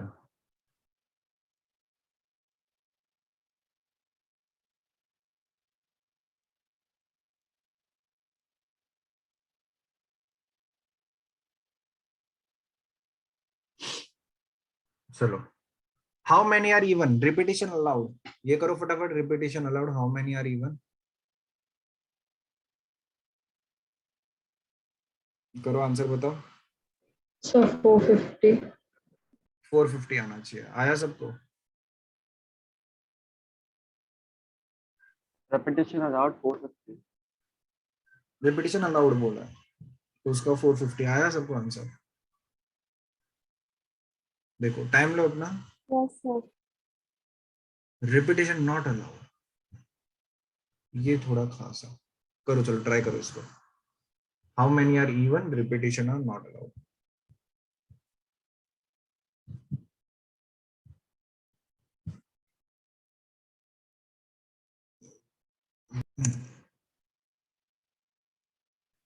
चलो नॉर्मल तरीके से करते हैं। इवन नंबर चाहिए। Answer 256. 56. 256। I don't know the answer, वो तो सॉल्व करके पता चल जाएगा। लॉजिक के ऊपर डिपेंड करता है। लॉजिक क्या है? लॉजिक एक्सप्लेन करो।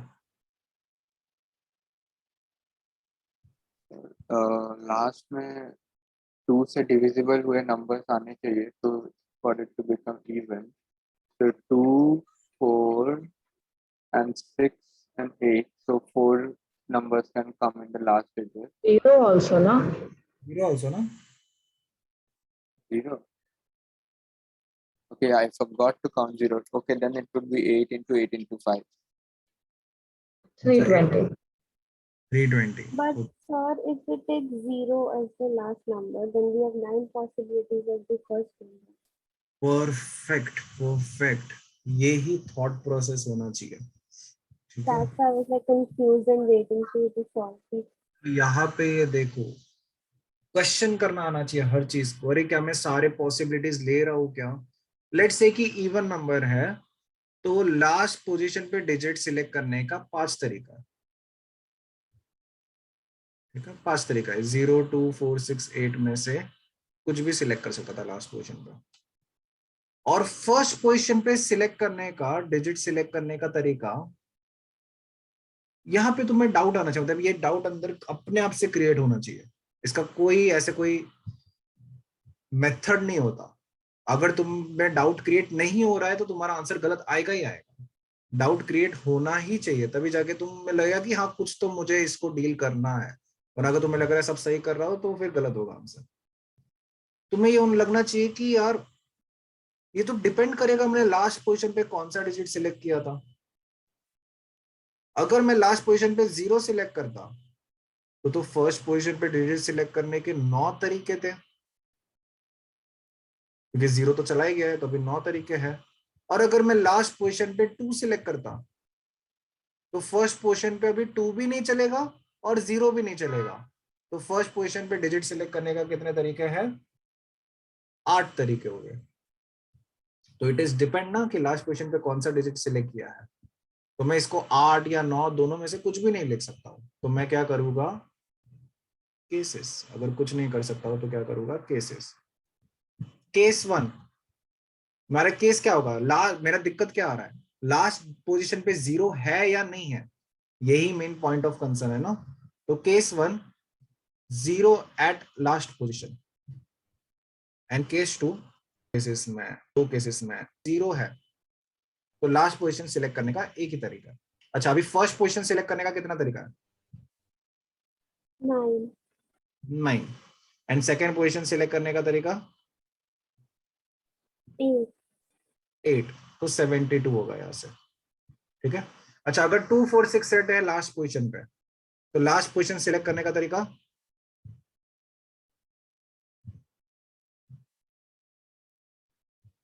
4। 2 4 6 8 में लेट्स से कि मैंने 2 डाल दिया। अब फर्स्ट पोजीशन सिलेक्ट करने का तरीका क्या है?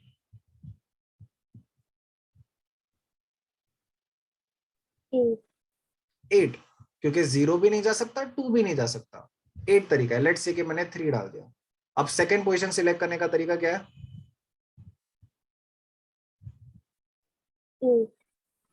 8, ठीक है। अभी 2 गए, 3 और 2 चला गया, तो अभी बस 8 डिजिट बचे, कुछ भी हो सकता है बचे हुए 8 में से, तो 8।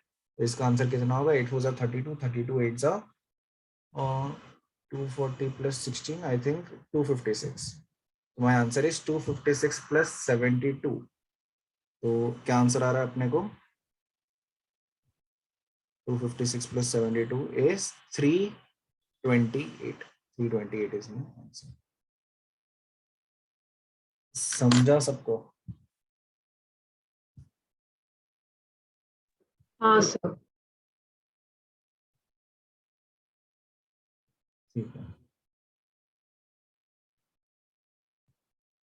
तो केसेस में ब्रेक करना आना चाहिए, ठीक है, ध्यान रखना इसको।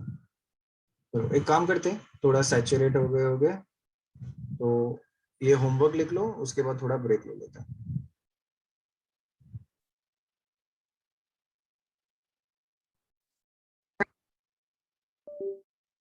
थोड़ा हम लोग रिवाइज करते हैं। हमने इस सेट्स में किया था A union B, number of terms in A union B is equal to number of terms in A plus number of terms in B minus number of terms in A intersection B, ठीक है। वैसे ही number of terms in A union B union C, ये क्या होता है? n of A plus n of B plus n of C minus n of A intersection B minus n of A intersection C minus n of B intersection C plus n of A intersection B intersection C। याद है ये सबको total? हाँ sir. ठीक है। फिर we did ये वाला theorem, A complement intersection B complement. ये क्या होता है? A यूनियन B पूरे का कॉम्प्लीमेंट, ठीक है। A complement intersection B complement is A union B पूरे का कॉम्प्लीमेंट। मतलब कॉम्प्लीमेंट लेते हो तो तीनों को कॉम्प्लीमेंट देना है। A को कॉम्प्लीमेंट देना है, यूनियन का complement, it makes sense, union का कॉम्प्लीमेंट विल बी इंटरसेक्शन, और B का कॉम्प्लीमेंट इज B कॉम्प्लीमेंट। तो अगर अपने को कभी भी ये पूछते हैं n of A complement intersection B complement पूछते हैं, तो ये क्या हो जाएगा? n of A union B का कॉम्प्लीमेंट हो जाएगा। अच्छा, किसी भी कॉम्प्लीमेंट के नंबर ऑफ टर्म्स चाहिए तो total minus N of A union B बोल सकता हूं. A complement is equal to total minus A हो गया. तो ए यूनियन बी का complement is total minus A union B. और n of A union B तो हम क्या निकाल सकते हैं? N of A union B हम लोग ने निकालना सीखा है यहाँ पे. ठीक है, चलो लिखो. उसमें मैं क्या कर लेता हूं, ए सेट बोल देता हूं नंबर्स विच बिगिन विथ 3.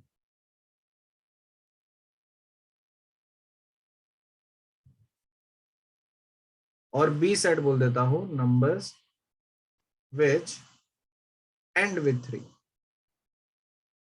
तो अपने को क्या पूछा है? Numbers which either begin with 3 और एंड विथ 3 और बोला है.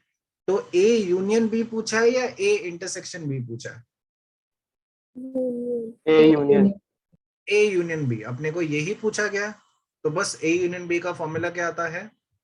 N of A plus N of B minus N of A intersection. अच्छा, ये क्या फटाफट निकाल सकते हैं? How many integer are there between 9 and 9 and 999. ठीक है, तो मतलब कितने डिजिट नंबर पूछ रहे हैं अपने को? 4 डिजिट नंबर. 4 डिजिट नंबर बोला है. 999 के बाद तो 1000 आता है, तो 4 डिजिट नंबर बोला है ये. तो 4 digit number which begin with 3. तो अगर 3 से बिगिन कर रहा है तो सेकेंड पोजीशन पे फिल करने का कितना तरीका है?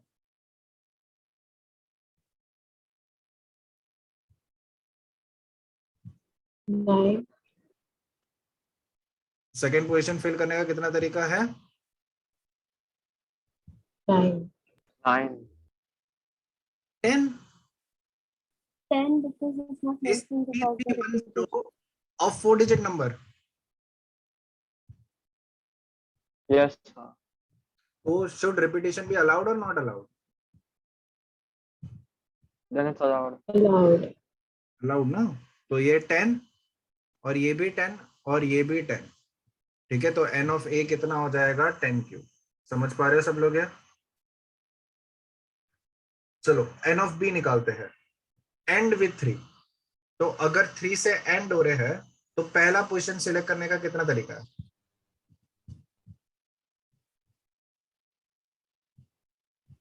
9. 9. 0 नहीं हो सकता. दूसरा पोजीशन 10. 10. और इसका भी 10. तो बी के लिए कितना होगा? 900 होगा.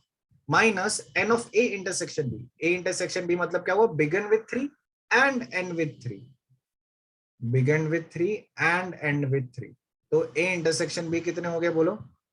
सेकेंड पोजीशन फिल करने के कितने तरीके?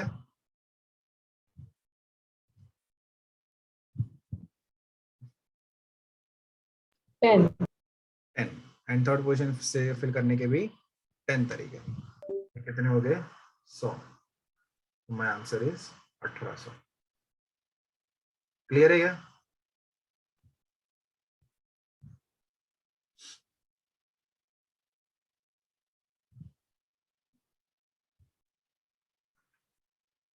Yes, sir. तो कभी भी ऐसे इधर और वाले सवाल दिखते हैं अपने को, ठीक है, तो अपने को या फिर एंड वाला ऐसा कुछ दिखता है तो सेट्स डिफाइन कर लो और सेट की भाषा में लिखो क्या पूछा गया और फिर उसको अप्रोप्रिएट फॉर्मूला निकाल के फिर पीएनसी लगा के आंसर निकाल दो. ठीक है, इजी होगा, इतने मुश्किल नहीं होगा.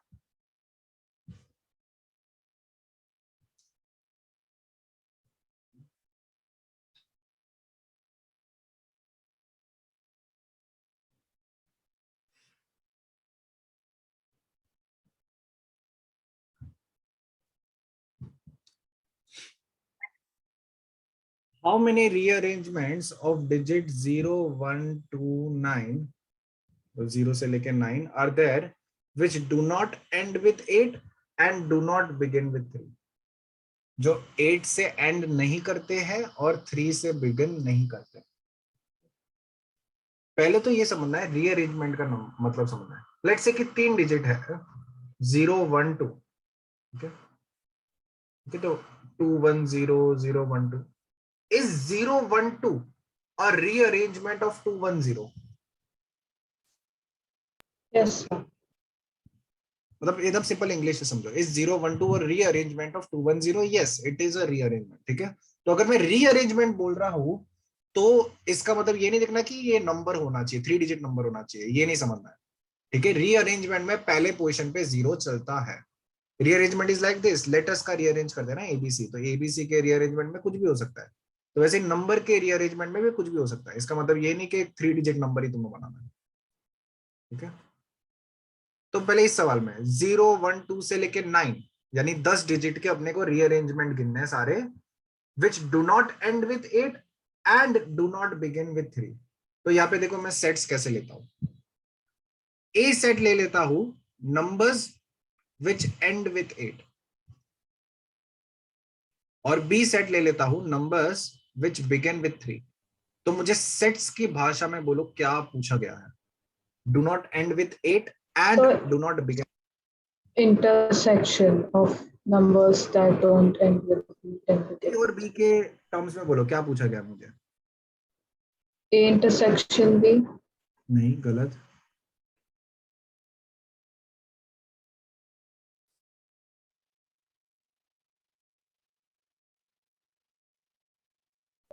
सोचो।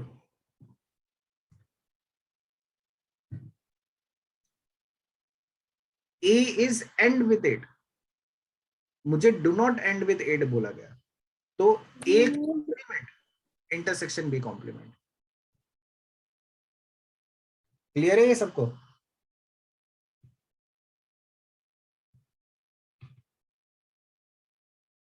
अपने को A complement intersection B complement पूछा गया। इसमें किसी को डाउट? पहले तो ये बताओ, इसमें किसी को डाउट है कुछ?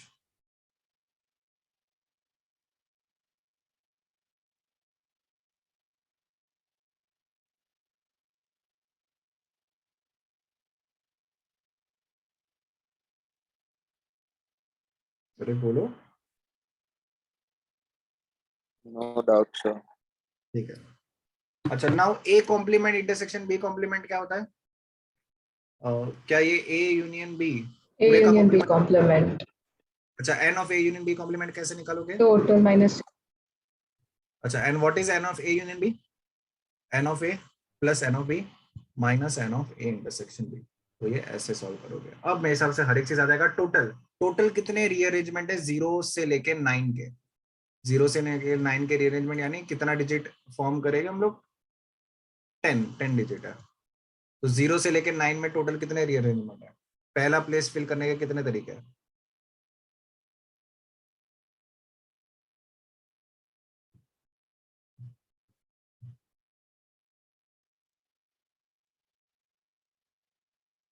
बोलो फटाफट आंसर करो। पहला प्लेस 10. 10। क्या फायदा ये सब बताने का? रीअरेंजमेंट में क्या पहले प्लेस पे 0 चलेगा? हाँ सर. सेकंड प्लेस फिल करने का क्या तरीका है? कितने तरीके हैं? 9. 9। थर्ड के 8 and so on.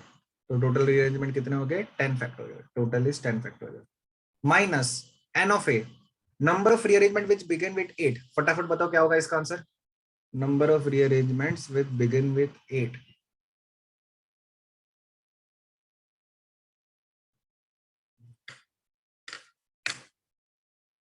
So end with 8, right?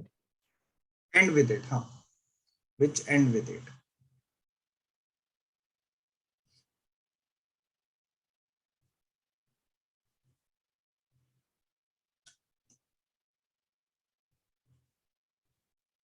Nine factorial. 9 factorial आया सबको?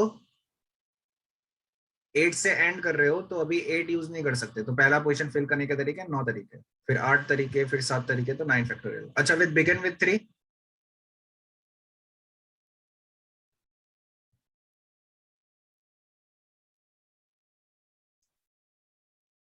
Also 9 factorial. Also 9 factorial. And A intersection B. A intersection B which end with 8 and which begin with 3. तो क्या आंसर होगा? which end with 8 and which begin with 3. 8 से end करना चाहिए और 3 से begin करना चाहिए।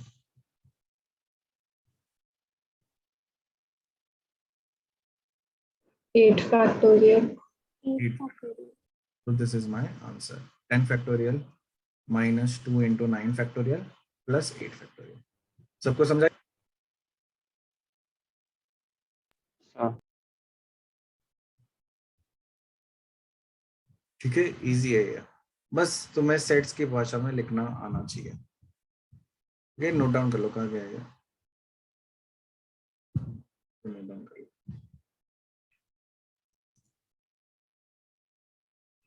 तो अगर फैक्टोरियल कभी भी ऐड और सबट्रैक्ट करना होता है, सिंपली ये देखो, एक सिंपल सा एग्जांपल देता हूँ। अगर मुझे 4 फैक्टोरियल प्लस 3 फैक्टोरियल ऐड करना है, तो बड़े वाले को छोटे वाले के टर्म में लिखो। क्या 4 फैक्टोरियल को मैं लिख सकता हूँ क्या? सोचो इसको, 4 इंटू 3 फैक्टोरियल हाँ सर। Plus 3 factorial. नाउ अभी बस 3 फैक्टोरियल कॉमन ले लो, अंदर क्या बचेगा? 4 प्लस 1 यानी 5। 5 इंटू 3 फैक्टोरियल। क्लियर है क्या? हाँ सर। तो अभी यहाँ पे देखो, तीनों में से सबसे छोटा वाला फैक्टोरियल कौन सा है? 8 factorial. तो 10 फैक्टोरियल को 8 फैक्टोरियल के टर्म में क्या लिख सकते हो? बोलो। 10 into 9 into 8 factorial. Perfect. Minus 9 factorial is 9 into 8 factorial and plus 8 factorial. तो बस 8 फैक्टोरियल कॉमन ले लो, क्या बचेगा? 10 9 जा यानी 90 माइनस 18 प्लस 1, तो ये कितना हो गया? 73 इंटू 8 फैक्टोरियल। समझो?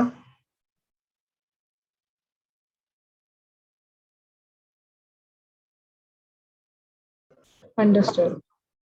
ठीक है, लिखो। सबसे फर्स्ट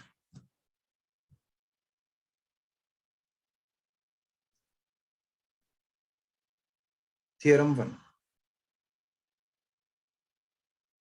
और लिखो। चलो कुछ ऐसे फ्रेम करता हूँ। The number of veg in which and different things, the number of ways in which and different things can be arranged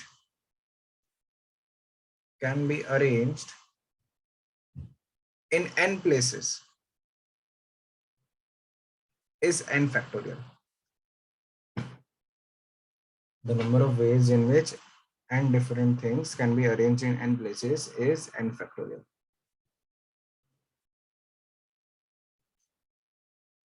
ठीक है, अपने पास n डिफरेंट थिंग्स है और उनको n प्लेसेस पे अरेंज करना है।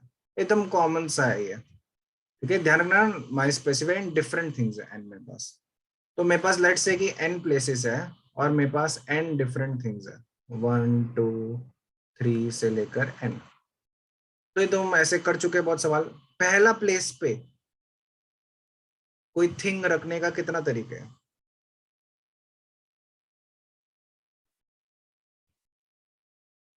n तरीके। N ways. O1 O2 O3 से लेके ON में कुछ भी सिलेक्ट कर सकता हूं मैं।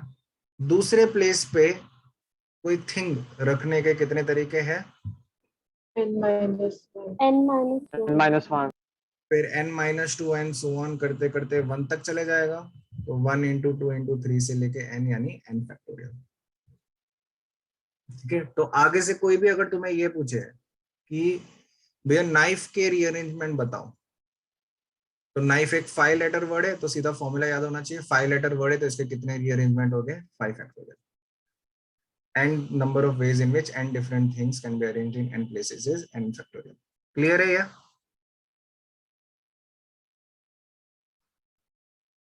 Yes, sir. मतलब ये स्पेस स्पेस से करने की जरूरत नहीं है, डायरेक्ट ये थ्योरम याद होना चाहिए। Second theorem, theorem 2।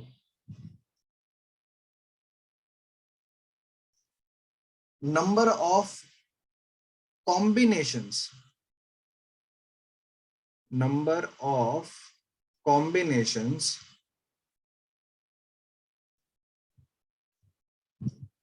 of n different things of n different things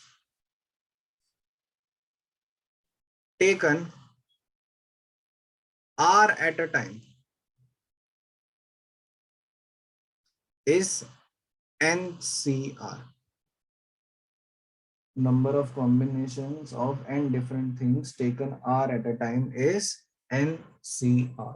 NCC stands for choose. N choose R. So for the first theorem, can we क्या write arranged in for the first theorem? Can हाँ we write arranged in R places instead of n places? no, n different things can be arranged in n places only, no? You cannot write r places instead of n places. वो theorem को कैसे change करोगे? हम तुम ये बोल सकते हो कि सर अगर r प्लेसेस पे करना है उसका कोई दूसरा थ्योरम है क्या? दैट कैन बी पॉसिबल, ठीक है, लेकिन ये थ्योरम तो क्या कह रहा है, n डिफरेंट थिंग्स को n प्लेसेस पे अरेंज करने के n फैक्टोरियल तरीके, बस इतना ही है इसका statement.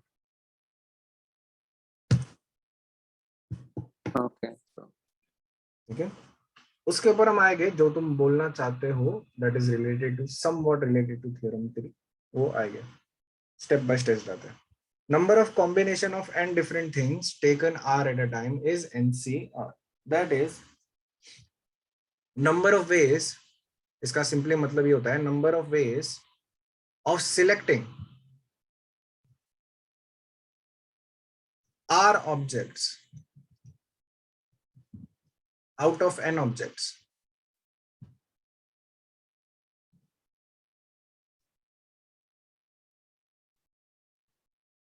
is NCR.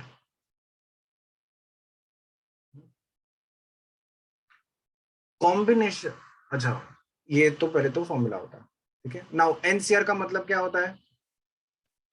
NCR means n factorial upon r factorial into n minus r factorial,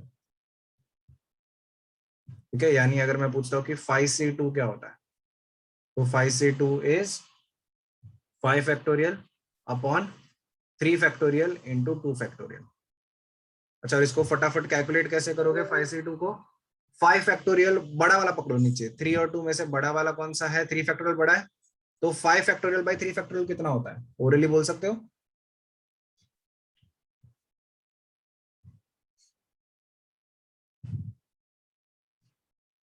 Five into four. 5 into 4, 5 factorial is 5 into 4 into 3 factorial, वो तो कैंसिल हो जाएगा, तो ये 5 into 4 and 2 factorial is 2 into 1, यानी कितना आएगा? 10। तो फटाफट एकदम फास्ट स्पीड में बताओ 10C3 कितना होगा?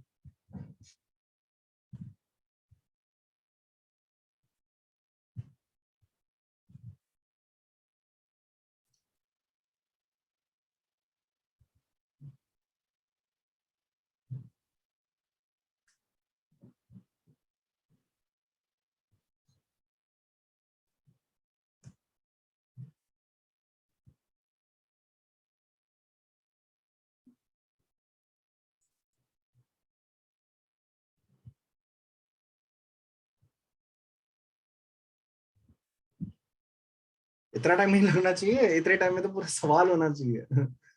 ये तो 5 सेकंड में होना चाहिए। 10 factorial upon 40. 7 factorial into 3 factorial, no, ठीक है। तो 10 फैक्टोरियल को मैं लिख सकता हूं, 10 फैक्टोरियल को क्या लिख सकता हूं मैं? 120. 120 नहीं, मतलब फाइनल आंसर 120 बोल रहे हो? Yes. हाँ सही है वो। 10 into 9 into 8 into 7 factorial, 7 factorial क्या कैंसिल हो जाएगा? Upon 3 factorial, 3 factorial is 3 into 2, ठीक है। तो बस आई थिंक ये डन है। 3 3 जा 2 4 जा 120. यानी 120। क्लियर है ये?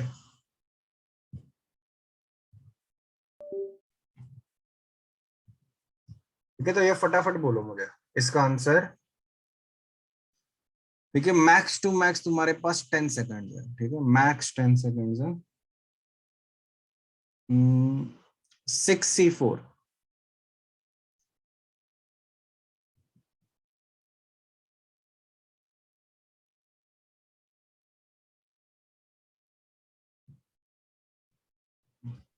15.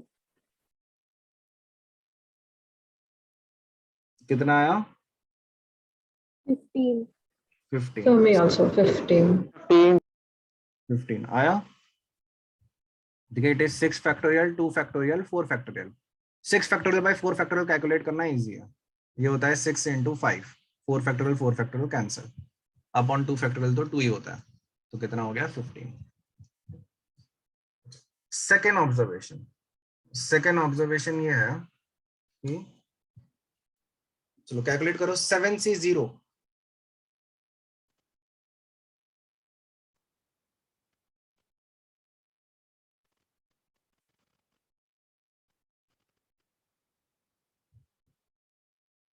1. 1, 7 factorial 0 factorial, that is 1। 7C7 करो calculate.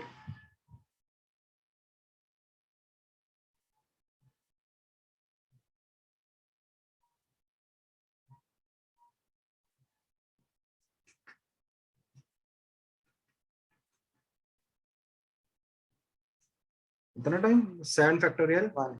Upon 7 factorial into 0 factorial, ये तो कैंसिल। 0 फैक्टोरियल कितना होता है? 1 होता है, तो 1/1 1 हो गया ये। अच्छा 7C1 कैलकुलेट करो।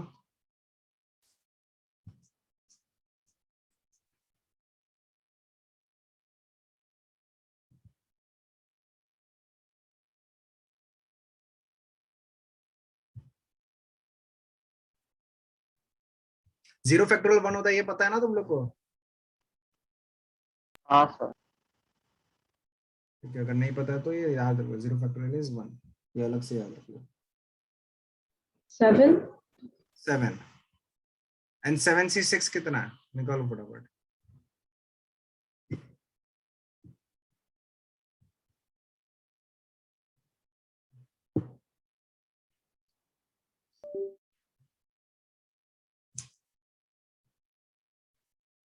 Also 7. ऑल्सो 7। Sir also 7. तो can we see the pattern? 7C0 7C7 7C1 7C6, मतलब जो इक्विडिस्टेंट है 0 और 7 से, उनका वैल्यू सेम है। 0 7 1 6 2 5 3 4, ये सारों का वैल्यू सेम होगा। यानी आज सेकंड रिजल्ट इज, ये अलग से लिख लो, अलग से टेबल बना लो। ये तो थियरम 2 नहीं है, ये अलग से टेबल बना रहा हूँ, सी का लिए बता रहे हूँ मैं। NCR is equal to NCN minus R.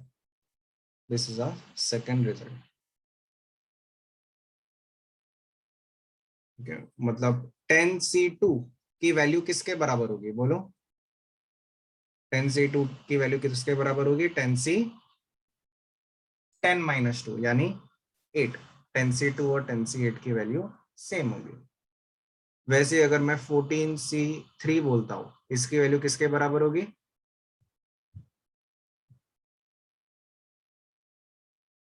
14C11. 14C11. This is our result number 2. Result number 3 is, यही से ऑब्जर्व कर सकते हो, NC0 और NCN की वैल्यू सेम ही होती है, इक्विडिस्टेंट है, और दोनों की वैल्यू 1 होती है। C0 है तो वैल्यू कितनी है? 1 है। अपने को पता है 7C0 is 7 factorial by 7 factorial. NC0 is n factorial by n factorial into 0 factorial. n factorial will cancel out, तो ये वैल्यू 1 होगी। एंड जो आखिरी चीज जो अपने को याद रखनी है इसमें, which will make our life easier, is NC1 और NCN-1 की वैल्यू सेम होती है और दोनों की वैल्यू n होती है। ये यानी अगर 10C1 बोला है तो पूरा फैक्टोरियल लिखने की जरूरत नहीं, इसकी वैल्यू सीधा 10 है, वो होने वाला है। ये होता है 10 factorial upon 9 factorial into 1 factorial, और 10 फैक्टोरियल बाय 9 फैक्टोरियल कितना आएगा? 10 आएगा। तो 10C1 इज 10। अगर मैं बोलता हूँ कि 14C1, दिस विल बी 14। अगर मैं बोलता हूँ कि 25C1, 25C24, अच्छा 25C24 we know is 25C1, तो इसकी वैल्यू होगी 25। समझा ये?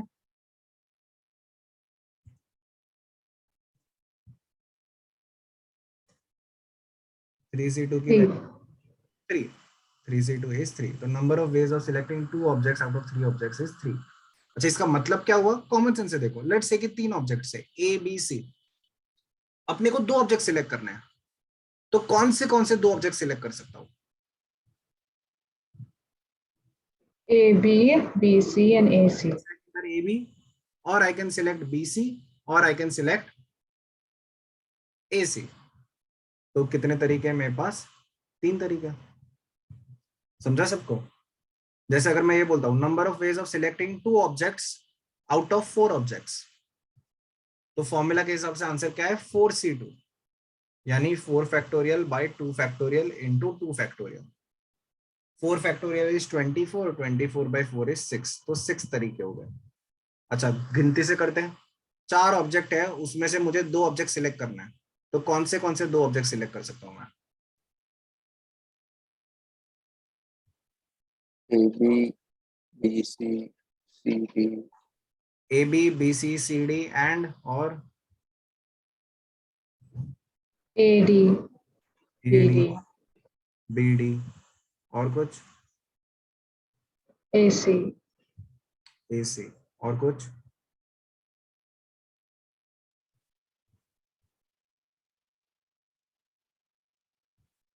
No, sir. कितने? तो कितने तरीके हो गए ये? 6 तरीके। तो कॉम्बिनेशन बस यही गिनता है। कॉम्बिनेशन का मतलब समझा? क्या गिन क्या रहे हैं हम लोग, ये समझा? Yes, sir. ठीक है। So this is our theorem 2।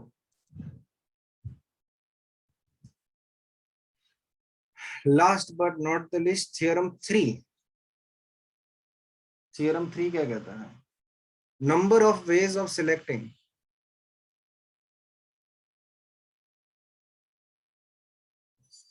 number of ways of selecting मत लिखो, number of ways of permuting r objects out of n objects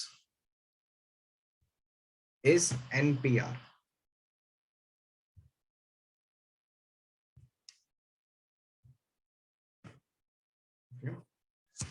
और NPR का फॉर्मूला क्या होता है? n factorial upon n minus r factorial. And permuting का simple शब्द में मतलब क्या होता है, बस ये याद रखो। अपने ये फॉर्मूला कभी यूज भी नहीं करेंगे, पूरे चैप्टर में ये फॉर्मूला यूज नहीं करेंगे, यूजलेस है। परम्यूटिंग का मतलब होता है सिलेक्टिंग देन अरेंजिंग।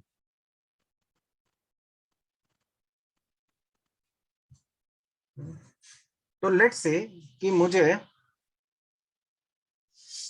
3 ऑब्जेक्ट्स है, उसमें मुझे 2 ऑब्जेक्ट परम्यूट करने हैं। इसका मतलब क्या हुआ? तुम्हें 2 ऑब्जेक्ट सिलेक्ट करने हैं और उनको आपस में अरेंज भी करना है, तो ऐसे टोटल तरीके गिनना। अच्छा, तो ये बताओ, इस क्वेश्चन को ऐसे ब्रेक करो, पहले सिलेक्शन का काम करो। तो 2 ऑब्जेक्ट सिलेक्ट करने का कितना तरीका है?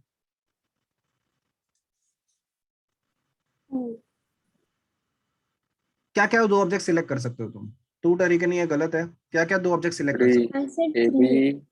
BC, AC, हो? ए बी बी सी ए सी, ठीक है। लेट्स से कि ए बी सिलेक्ट किया तुमने, तो ए बी को तुम अरेंज कैसे कर सकते हो?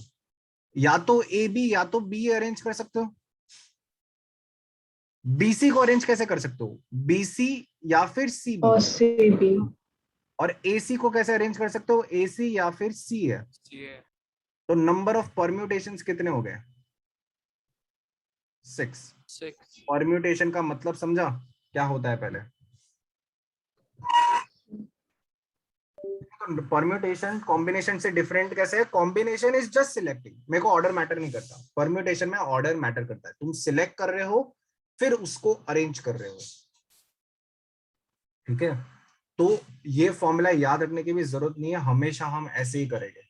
लेट्स से कि n ऑब्जेक्ट्स है, उसमें से r ऑब्जेक्ट को परम्यूट करना है, तो तुम क्या करोगे? पहले r ऑब्जेक्ट सिलेक्ट करो। r ऑब्जेक्ट सिलेक्ट करने के कितने तरीके होते हैं? n ऑब्जेक्ट में से r ऑब्जेक्ट सिलेक्ट करने के तरीके कितने होते हैं? NCR। क्या लिख सकता हूं मैं? और NCR. इन r ऑब्जेक्ट्स को आपस में अरेंज करने के कितने तरीके हैं? मेरे पास ये r ऑब्जेक्ट्स है, इन r ऑब्जेक्ट्स को आपस में रीअरेंज करने के कितने तरीके हैं?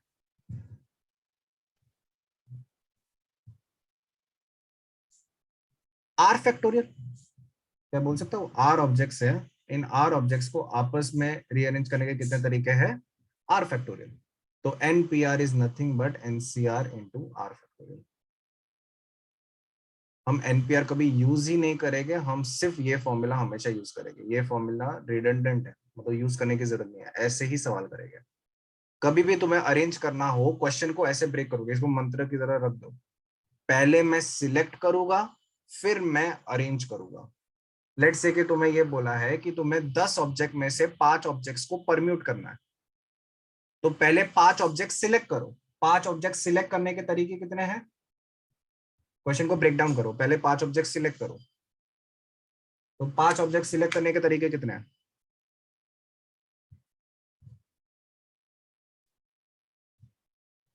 बोलो। 10. अरे कैसे 5 ऑब्जेक्ट? 10 ऑब्जेक्ट में से 5 ऑब्जेक्ट सिलेक्ट करने हैं, उसके कितने तरीके हैं? अच्छा अच्छा, आई थॉट आपने 10C5 लिखा है। 10C5। 5 ऑब्जेक्ट सिलेक्ट करने के तरीके 10C5। अच्छा, अब इन 5 ऑब्जेक्ट्स को आपस में अरेंज करने के कितने तरीके हैं? 5 factorial. 5 फैक्टोरियल। तो हमेशा सवाल ऐसे ही करेंगे। जैसे अभी ये सवाल पूछा है, 3 ऑब्जेक्ट में से 2 ऑब्जेक्ट को परम्यूट करना है, तो हमेशा क्वेश्चन को कैसे ब्रेक करोगे? First selecting then arranging. तो 3 ऑब्जेक्ट में से 2 ऑब्जेक्ट सिलेक्ट करने के तरीके कितने हैं? 3C2। 3.